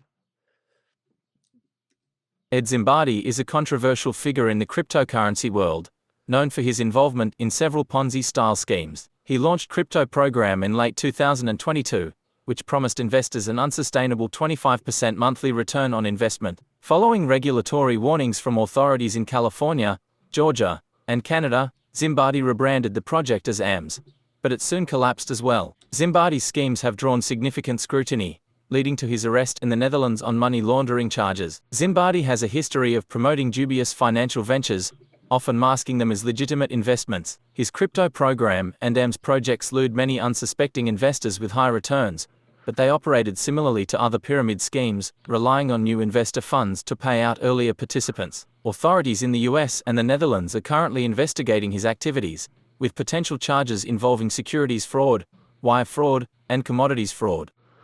Yeah, so you can see what I've just done there. I'm actually linking them together. But if you went to, so now we know Edward Zim, I'm just going to call him Zim. And then you come here, you can see associates. So Gary Wood, associated with Mark Daly, David Chandler, Marty.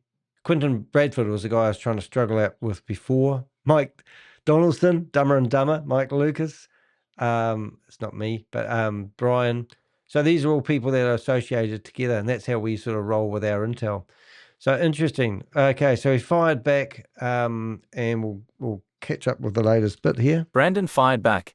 Then why mention subpoenas, Morris? Because that's who you work for. That's what happens when someone forgets they are under oath. They start performing again, as if this were another live stream. But this time, every sentence was being recorded by a court reporter, not a YouTube chat. Deleting videos because the feds can subpoena them is as close as you get to an open confession of consciousness of guilt. He just said the quiet part out loud. Yeah, so I've just gone back to Ponzi Patrol. So I didn't know Ponzi Patrol was actually posting content on his website, which is absolutely fantastic.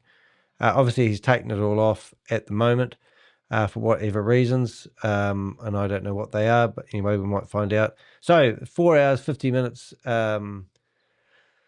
the suicide admission. Yeah, and this was quite, now I've had 2 people in my family die by suicide, and it's always a sad affair when that happens, but I remember when I started busting Ponzi schemes and scams, one organisation rang me up and told me about one scam that 11 people had died by suicide who have taken out all their money.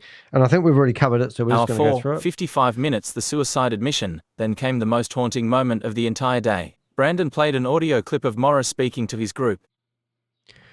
Did he? Just another woman. Oh, yeah. How about this? I just heard of another woman who committed suicide because she mortgaged her house and everything she had to buy into AMS. Now her legacy is gone and she has nothing to leave her children.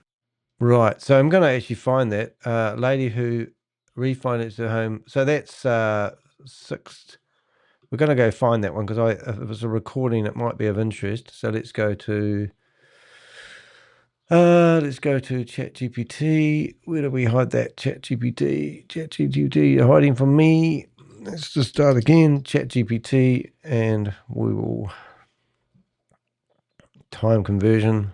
So it looks like all my times in my blog are out, so I'll fix that later on, but you'll get the idea. And we're listening to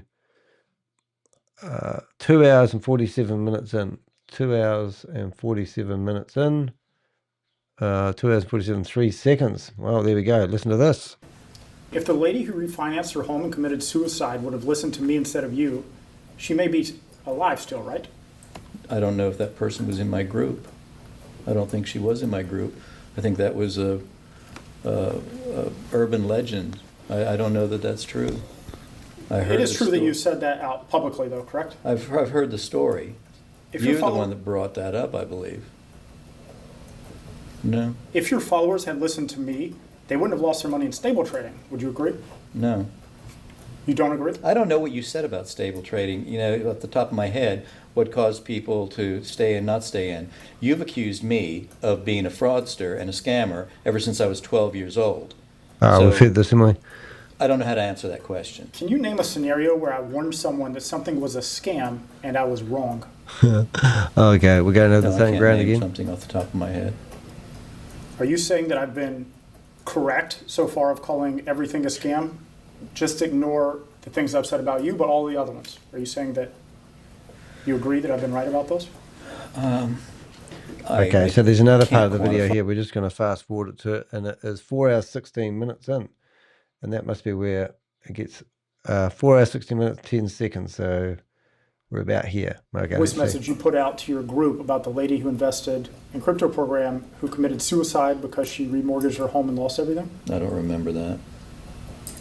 Can we show Exhibit 71? Here we go. Squirm your way out of this one. What does this have to do with your case? Well, you're killing people, mate. It's not rocket science. Nothing. It has to do with the SEC. Prick. You know, when it's time to be tough, let's be tough. When it's time to be sweet and kind, let's be sweet and kind. But, you know, when things are tough, when times are tough, it's no time to be sweet and kind. And let me just give some perspective here. I just heard of another woman who committed suicide because she mortgaged her house and everything she had to buy into AMS. And now her legacy is gone and she has nothing to leave her children. And so she committed suicide. It's a terrible story. It's not the first one, though. There are a number of those stories. And none of us here are in that situation. So that was you saying a lady committed suicide after remortgaging your home and losing it in the crypto program, correct? It's not the first one. That's me. And you made 2 different videos, one with Gary Wood and one with Jay Offner, showing people how they can play in a bigger game by taking out loans, tapping into their IRAs, and accessing money from credit cards to invest in crypto, correct? I'm fairly certain that there's no connection to the two things. Oh, rubbish. Absolutely I don't know rubbish. who this woman is. She has no connection to me. We don't know. She's dead, mate. You made 2 different videos, one with Gary Wood and one with Jay Offner, showing people how they can play in a bigger game by taking out loans, tapping into their IRAs, and accessing money from credit cards to He's invest in sweating the like crypto a program. rapist now, isn't he? Objective form, relevance has nothing to do with your stupid case. And I have no idea how these two things connect. Did you make those 2 videos that I'm referencing here or not? Yes. And you published those videos while believing it was a Ponzi scheme, correct? No. Yes. Can't deny it.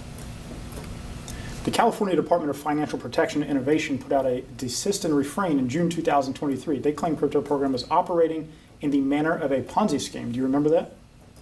I think so.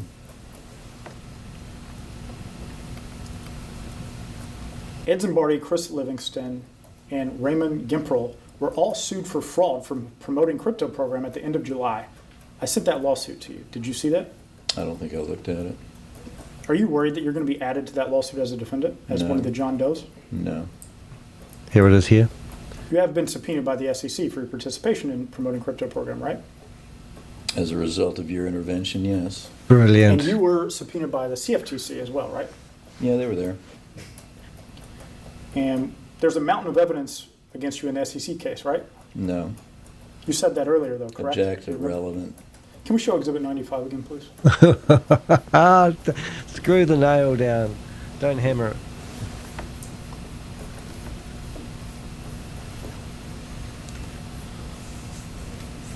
So this is you. It says, to Gary Wood, on May 1st, 2024, lawsuits coming involving you, me, SG, Jamsey. We may have done nothing wrong, but they will dig shit up on me for sure. None of us are pure except maybe Jamsey.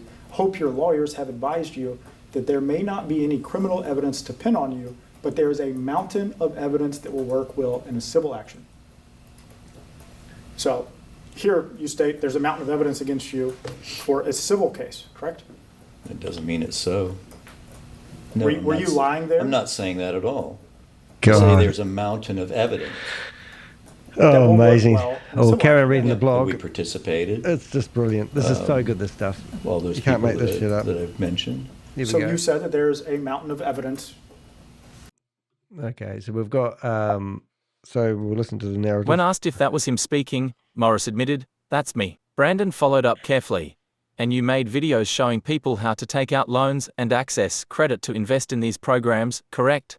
Morris, yes. He tried to claim there was no connection between the two things, but the damage was irreversible. He knew that people were mortgaging homes to invest in these programs, and he kept pushing the narrative anyway.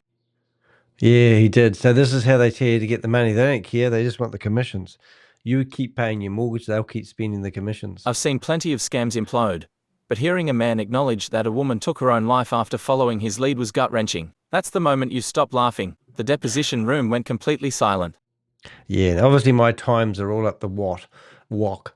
At least he's chopped some out of his video and I've missed it. So I'll redo all these times when I get the chance. Hour 5 regulators close in when the 5th hour began. Brandon moved into the final phase, accountability. He asked whether Morris remembered the June 2023 cease and desist order from the California Department of Financial Protection and Innovation, DFPI, which declared the crypto program was operating as a Ponzi. Morris said, I think so. Then Brandon reminded him that Ed Zimbardi, Chris Livingston, and Raymond Jimple had all been sued for fraud the following month. So I assume this is the actual document, isn't it?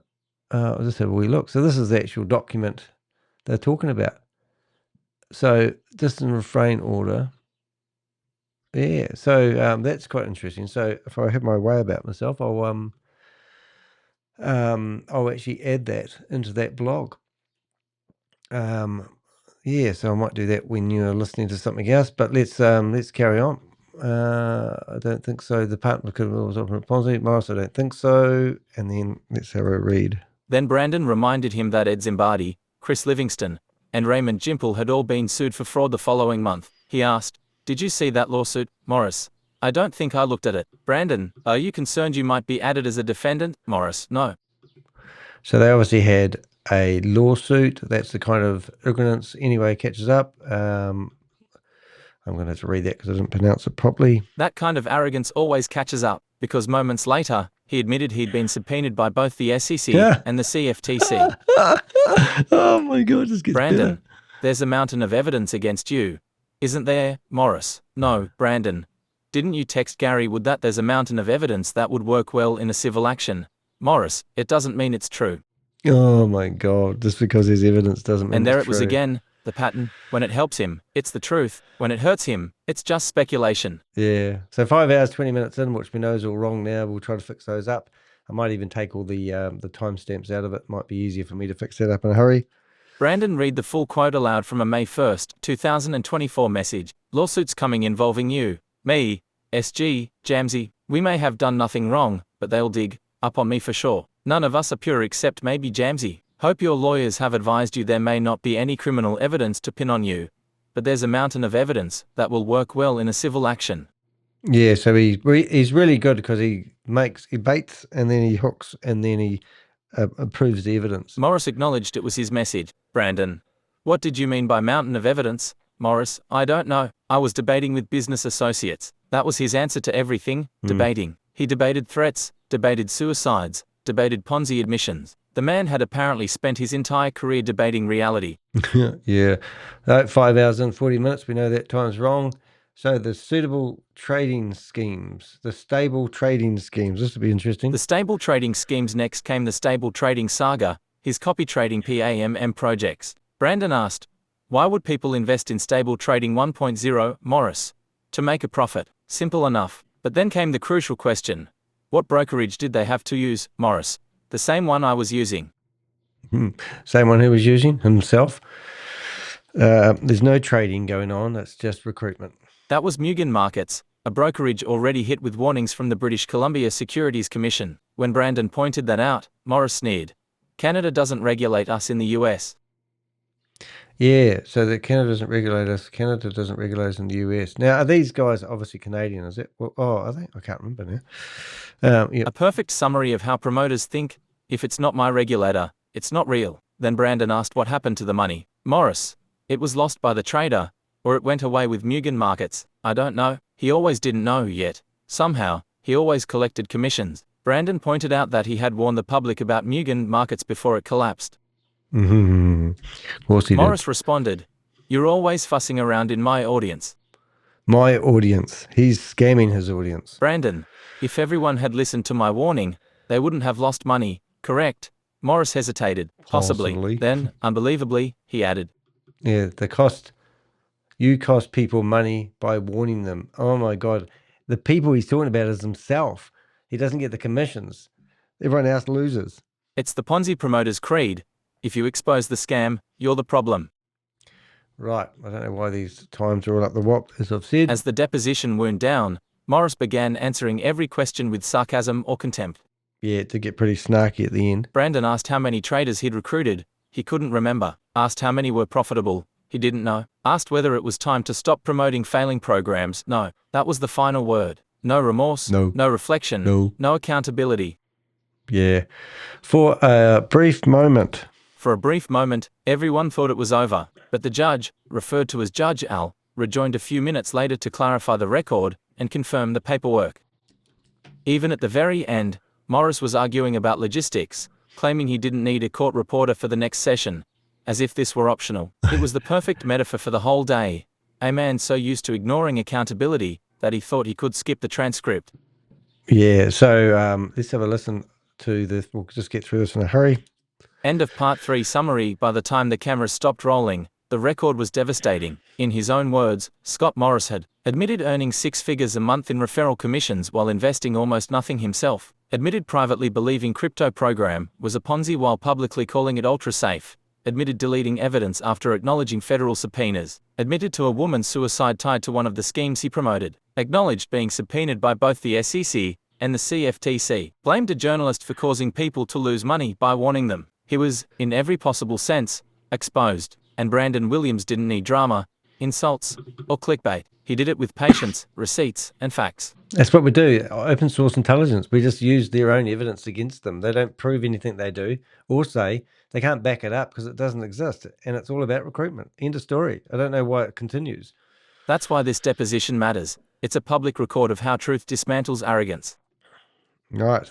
The dirty tactics playbook, and why Brandon won without raising his voice. Yeah, he did such a good job. When the court reporter packed up her machine, and the camera light finally dimmed, I sat there thinking, I've seen this movie before. The names change, the jargon, the telegram handles, the secret trading bots, but the script is always the same, and this deposition captured every scene in high definition. Yeah, so it really did. It did a The promoter's good job. playbook. If you've ever studied how Ponzi promoters operate, Scott Morris just performed the entire manual under oath. Step 1: deny and deflect. Start every answer with I don't recall. Pretend ignorance is innocence. Yeah, I'm going to get to the point when the judge come back in. We'll have a look at that. Step 2, if you're looking to get out of shit, listen to these. Step 2: vilify the messenger. Call the investigator evil, a scumbag, or a prick. Convince followers that exposure equals persecution. Step 3: blur the timeline. When caught, say you didn't know at the time. If the evidence proves you did, claim it was speculation. Yeah. Step Perfect. 4: cash first, truth later. Admit to earning 6-figure commissions while risking pocket change. Call it affiliate marketing, not recruiting. Yeah, and he's accused Brandon of doing his YouTube channel for clicks. Step 5: delete the evidence. Pretend wiping YouTube videos is best practice. Blame the feds for your decision to hide receipts. Yep. Step 6: play the martyr. When all else fails, cry censorship. Accuse journalists of destroying livelihoods. Never mind the investors who lost theirs. Incredible. Brandon Williams let each of those tactics expose itself. He didn't interrupt. He didn't editorialize. He simply documented the unraveling. Yep. Why Brandon won. Watching Brandon work reminded me why solid investigative questioning beats outrage every time. He never needed to insult Morris. He just kept asking what did you mean by that, until the contradictions piled up. While Morris fumed, Brandon sat with a small notepad and a quiet grin. He knew he didn't have to win the argument. He just had to let the record roll. And that's exactly what Ponzi Patrol does best. Evidence over emotion. Yeah, absolutely brilliant. I mean, I've got a deposition theoretically coming up soon, which would be brilliant. I hope I can conduct myself in the same way. But he never, ever flew any insults. He never called him a prick or a scumbag or anything. Only time he would have done that was these red words off the screen that other people said, but he never, in my understanding of it all, he never fired any insult. He called him a scumbag, all sorts of things. So it was just really, really well done. You could see the professionalism in how he handled the suicide admission. No theatrics, no grandstanding, just a pause, a lower tone, and a simple, devastating question. Do you understand how serious that is? Morris mumbled something about having no connection, and the silence did the rest. That's investigative discipline. That's journalism. Yeah. And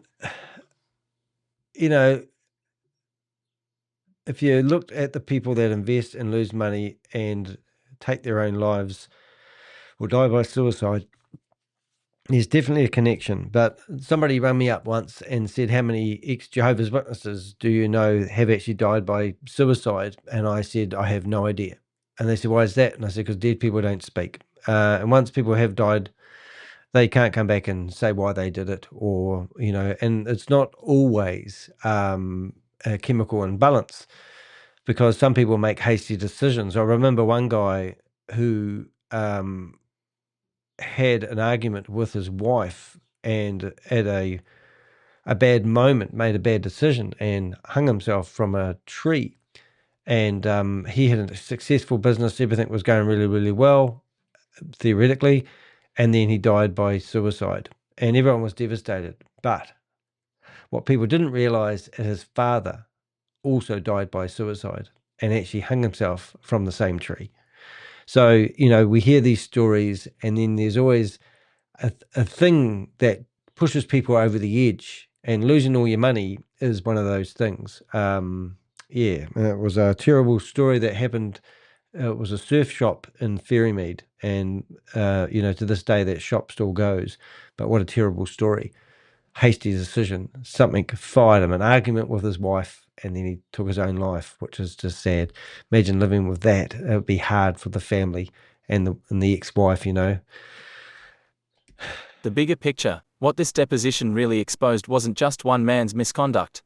It was an entire culture. The crypto program, AMS, COTP, IPC, Fast BNB, Stable Trading 1.0 and 2.0, every single one of them followed the same pattern.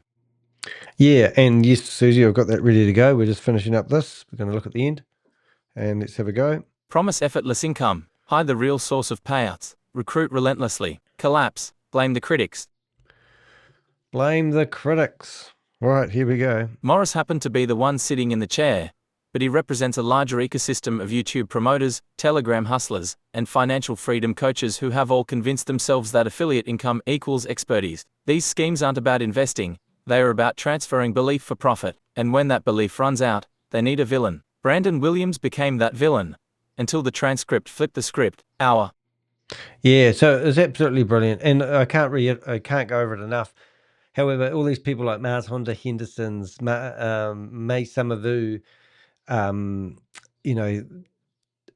Joseph Tran, the moneymaker just comes to mind. All these people that are in these Zoom meetings promoting these Ponzi schemes, Brandon actually spoke for them, exposed them and their terrible deeds, because that's what they do. They go in there and they're like predators, and they lure people in with the passive income badge of honor. And at the end of the day, they don't care about you or what you invest in or whether it's authentic. They're just going after that commission money they're going to get paid once you sign up. After that, cold turkey, they won't want anything to do with you. The echo chamber. In the days following the deposition, Morris's followers doubled down online. They called it a witch hunt, a smear, a setup by the haters. I've watched that cycle 100 times. The cult of personality refuses to believe the facts even when they are read aloud in court. But here's the beauty of sworn testimony. It doesn't need believers. It's preserved forever. Every I don't know, every hyperbole, every protect myself from scumbags like you line is now part of the public record. No spin can erase it. Yeah. Is he a nice person? That's what I'm looking at. Is this guy, was he just a victim? Was he the wrong person? Or is he a predator? Is he a bottom feeder on the planet? Humor in the madness. You have to keep a sense of humor when you wade through this stuff daily, otherwise the absurdity will crush you. There were moments in this deposition where I genuinely laughed, like when Morris claimed he and his partner might have been skiing during their Ponzi debate, or when he said Canada's regulator doesn't regulate us in the US. That's the kind of logic that should come with a warning label. Do not attempt this argument in a courtroom. Yeah. Okay, we've got a few paragraphs here. But behind the laughter is frustration, because for every outburst and joke, there's a real investor sitting at home staring at a zero balance. Someone believed the ultra-safe sales pitch, clicked a referral link, and watched their savings vanish. And that's why humor has to coexist with outrage. It's the only way to process the madness without losing your humanity. Yep, and we'll carry on going. Vindicating Ponzi Patrol. Let's be clear. This deposition vindicates Brandon Williams and his channel Ponzi Patrol. For months he was accused of harassment, stalking, even blackmail, none of which held water. Under oath, Morris admitted he had no evidence for any of those claims. Yep, it was just all intimidation. What Brandon did have was proof, chat logs, voice notes, affiliate dashboards, income claims, deleted videos. He showed what happens when you confront deception with data. No shouting, no editing tricks, just pure accountability. That's the real service Ponzi Patrol provides, not entertainment, education. Each video becomes a case study in how manipulation works and how truth dismantles it. Yeah, and that's why we have this, because this is literally what we do. We gather intel, put it all together. If you go to our persons of interest list, you can see that we've got quite a big list, if you go into America, you'll see that we've got all these Americans that have been promoting and getting commissions of similar like-minded Ponzi schemes or scams. You know, I can just go into one of these. You can see this is Randy. You know, we just keep a file on him, Ponzi schemes and scams. He's promoting this one at the moment. We've done a video about it. You know, it just goes on and on and on and on. Lessons for the public. So if you're listening to this, listen up. Lessons for the public if you're reading this and wondering how to protect yourself. Learn from this deposition. If a program pays you for recruiting others, it's not investing, it's marketing a Ponzi. If promoters earn more from referrals than from the product, run. If someone deletes content after regulators start asking questions, take screenshots. And if they attack the people warning you, that's confirmation you're being misled. Right. Brandon's work, and by extension every whistleblower's, is about prevention. We can't save everyone's money, but we can stop the next victim before they click deposit. Yeah, so it's sort of like once it's gone, it's gone.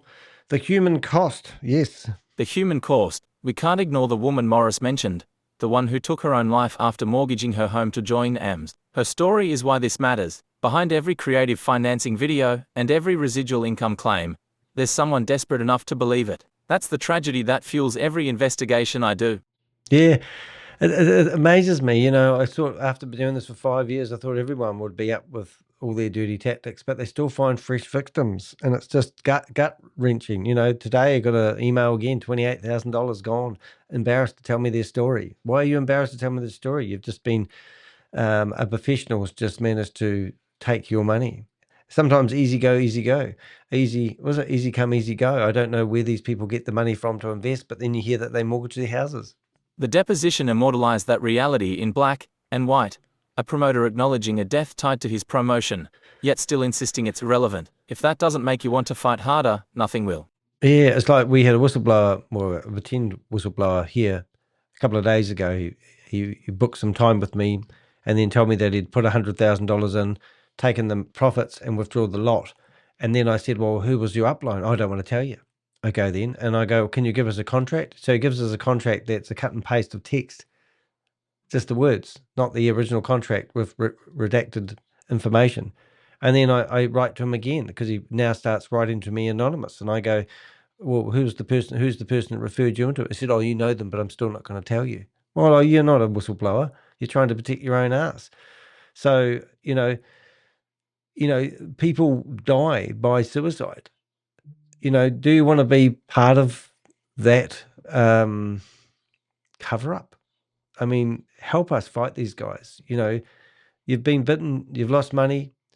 You think this is how you get ahead in life? Do you want to sleep at night? Don't do it. Stay away from these investments. This guy here is just making money out of you. He doesn't care about you. And okay, you might make money once. Good on you. The second time you'll lose it, guarantee it. The third time you'll be in debt. The fourth time you won't want to wake up and get out of bed in the morning because you'll be so down about it. Closing reflections. The tape speaks for itself after 4.5 hours. Brandon didn't need a victory speech. The deposition itself was the verdict. Morris's own words revealed the truth. He knew the risks. He hid the warnings. He profited anyway. And when confronted, he blamed the messenger. That's not conjecture. That's the record. When you watch the footage, you don't see a villain in handcuffs. You see a man trapped by his own sentences, trying to edit them in real time. But transcripts have no backspace key. I've always said sunlight is the best disinfectant. What Brandon Williams and Ponzi Patrol did was open the blinds. And once the light poured in, the shadows had nowhere left to hide. Right, I do want to finish this because it's got some good intel in here. The names and the schemes for documentation. Here's a factual summary of the programs and individuals referenced during the deposition. Yeah, because I loaded the whole transcript into ChatGPT, which isn't quite hard to do because it was actually 113 pages of text, I asked it to give me a list of all the names and people that were associated with it. Now, I'm not going to read this one out. I think it would be a bit pointless. But we did mention Ed. I didn't know who he was. We found out we already got a file on him, but there's another person they mentioned. So this is what is great about AI.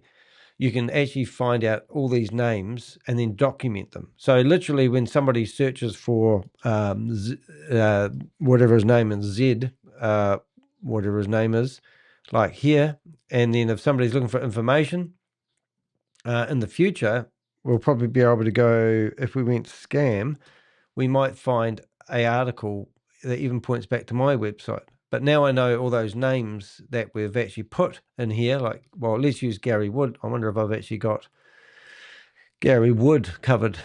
Convictions. No, Gary Wood must be getting a bit of a name for himself in this industry.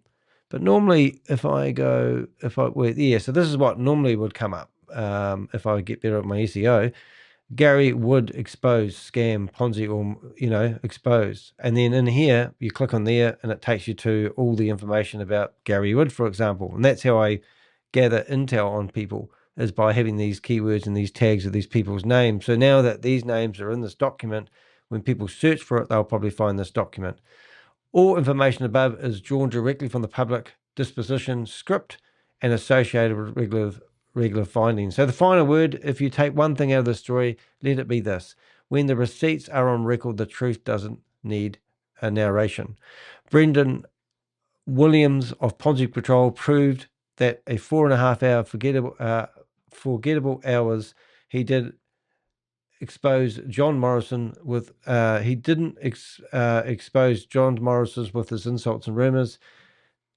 He let Scott Morrison exposed himself. I said that all wrong, but I think you get the gist of it. He didn't need to do anything. I always say to people, let them fall on their own sword.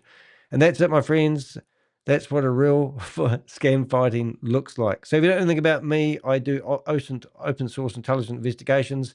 We never hack anything. We use domain name data, social media activity, and we find and source this information. That video was absolutely amazing.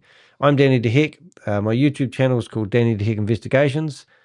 And I also have a podcast, and you can book me if you have been scammed. And I'm also available for speaking engagements. If you want to support me in what I do, you can join my YouTube channel. It will be much appreciated.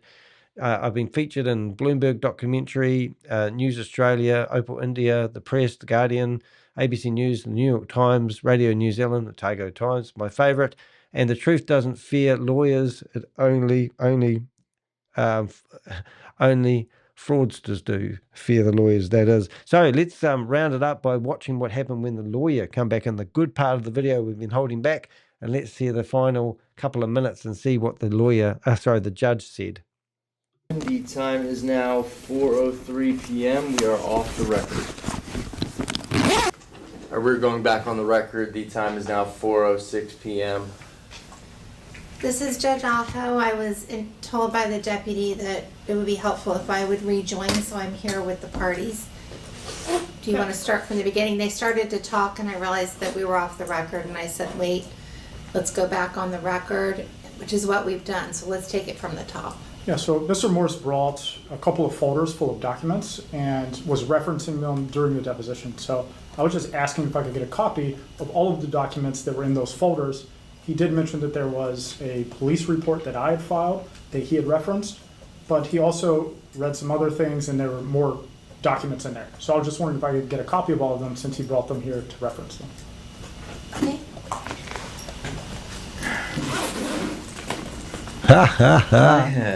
There are a couple of questions that I knew I wouldn't be able to memorize the answers to. So I jotted them down and printed them out. And in particular, Well, anything that you wrote down as your own personal notes that's this stuff. in preparation for the deposition, you don't have to produce. But Okay. if you have a police report, that's public record. You That can should go be down there and get produced. it. I would have that. I was just asking about the things he brought. It was my understanding, maybe I'm incorrect here, that if you bring documents to the deposition to reference yourself, he was reading them during the deposition. I thought that I would be entitled to those, but maybe I'm not. Not if it's his own personal notes that he wrote down in preparation for the Okay. deposition. But do you need the police report? No, I don't need the police report. I Thank thought you. that's what we were talking about. That's all. That's exactly what you asked for, Mr. Okay, Williams. so we're done for today, and tomorrow's at 11 o'clock, right? Yes. ma'am. Okay. Thank you very much. All right, thank you. Is it the same court reporter or a different one? Did you, I don't have anything. I didn't order anybody.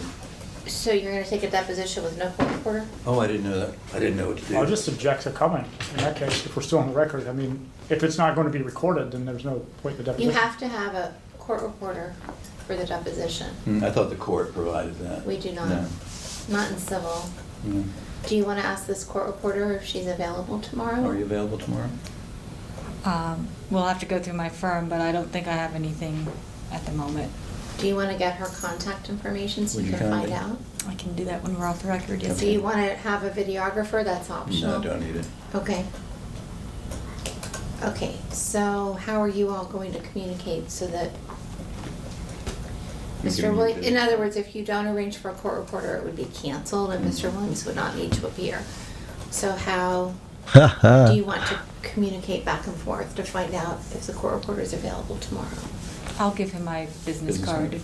Okay, and then if her firm's not available, you would either need to get a different court reporter or cancel it. Yes, ma'am. Okay, I'm glad we talked about that. Yeah, me too. Okay, Thank you, Ron. I hope everyone has a nice evening. Thank you very much. Wow. I think he did a fantastic job. You can't make that shit up. Brilliant. All right, so I'm going to leave it there. We will take off the Ponzi Patrol thing there. So if you want to fling insults at people who are calling out scams, this guy literally just showed negligence and said he didn't know whether it was a Ponzi scheme or a scam, put $3,000 of his own money in and was making $100,000 a month. And he just thought the money was coming. Well, he didn't think anything. He just didn't want to admit what was the elephant in the room. These guys know exactly what they're doing. They lie, cheat, steal. This is why I do what I do. These people are the bottom feeders of the planet. A lady died by suicide, who was obviously associated to the Ponzi schemes and scams that this guy promotes. Ponzi Patrol, he's a legend, modern day hero, a real true fighter for justice. The legal system makes it incredibly slow for anyone to get justice. I'm currently working on a case at the moment that's got 6 different government agencies involved. I'm providing bits of information to them. I get 3 or 4 words back every now and again. It's frustrating. But in saying that, justice is something that I love to see. Even though this guy's not behind bars, he should be, in my opinion. I don't believe this person should be out on the streets. I don't think this person should have access to the internet. He's a bottom feeder. He's one of the lowlifes on the planet. And I'm so proud of Brendan from Ponzi Patrol because he did a valiant effort at exposing how these criminals think. And it was nice to see that there were many other associated criminals that we've already been investigating. One day we'll be able to say that these scams don't exist anymore. Remember things like when we used to get fax scams or teletext scams, and now the technology moves on, it doesn't happen anymore. Remember the Nigerian letters with the prince who said he's come across a big fortune and he needs you to open up a bank account so he can put the money in it, and it would cost you $100 to open up the bank account? All those scams have gone. Maybe one day we'll look back and think, oh, remember those scams? Remember that time where people could go into Telegram and tell people to invest and have no accountability? Well, just one day there may be accountability. Hey, thanks for the lovely comments in the chat rooms. Nice to see a few new people in here as well. Please do make sure you subscribe. Please feel about joining my YouTube channel. I really appreciate the people that have. And if you can't afford to join the YouTube channel, make sure you hit the thumbs up on this video. Help get it out there. My YouTube channel has had 8 copyright strikes in the last month. I'm down to 2 at the moment. They will drop off soon. People keep attacking me. As I said earlier on, if you go to deheck.com, hold your mouse over the contact us button, you will see all the smear campaigns that these scammers do against people like me and Brandon, Queen of Karma, the stuff that we have to put up. And what are we guilty of? Nothing, because we tell the truth and we bring it to you to use common sense logic. If you're thinking about investing in anything at the moment and you're uncertain, go off to a regulated financial advisor and ask for their opinion. They will save you thousands. I don't like getting your emails asking me how to get your money back when I know you haven't got a snowball's chance in hell. I'm Danny DeHeck. This is Danny DeHeck Investigations, and we'll see you in the next video. Thanks for watching.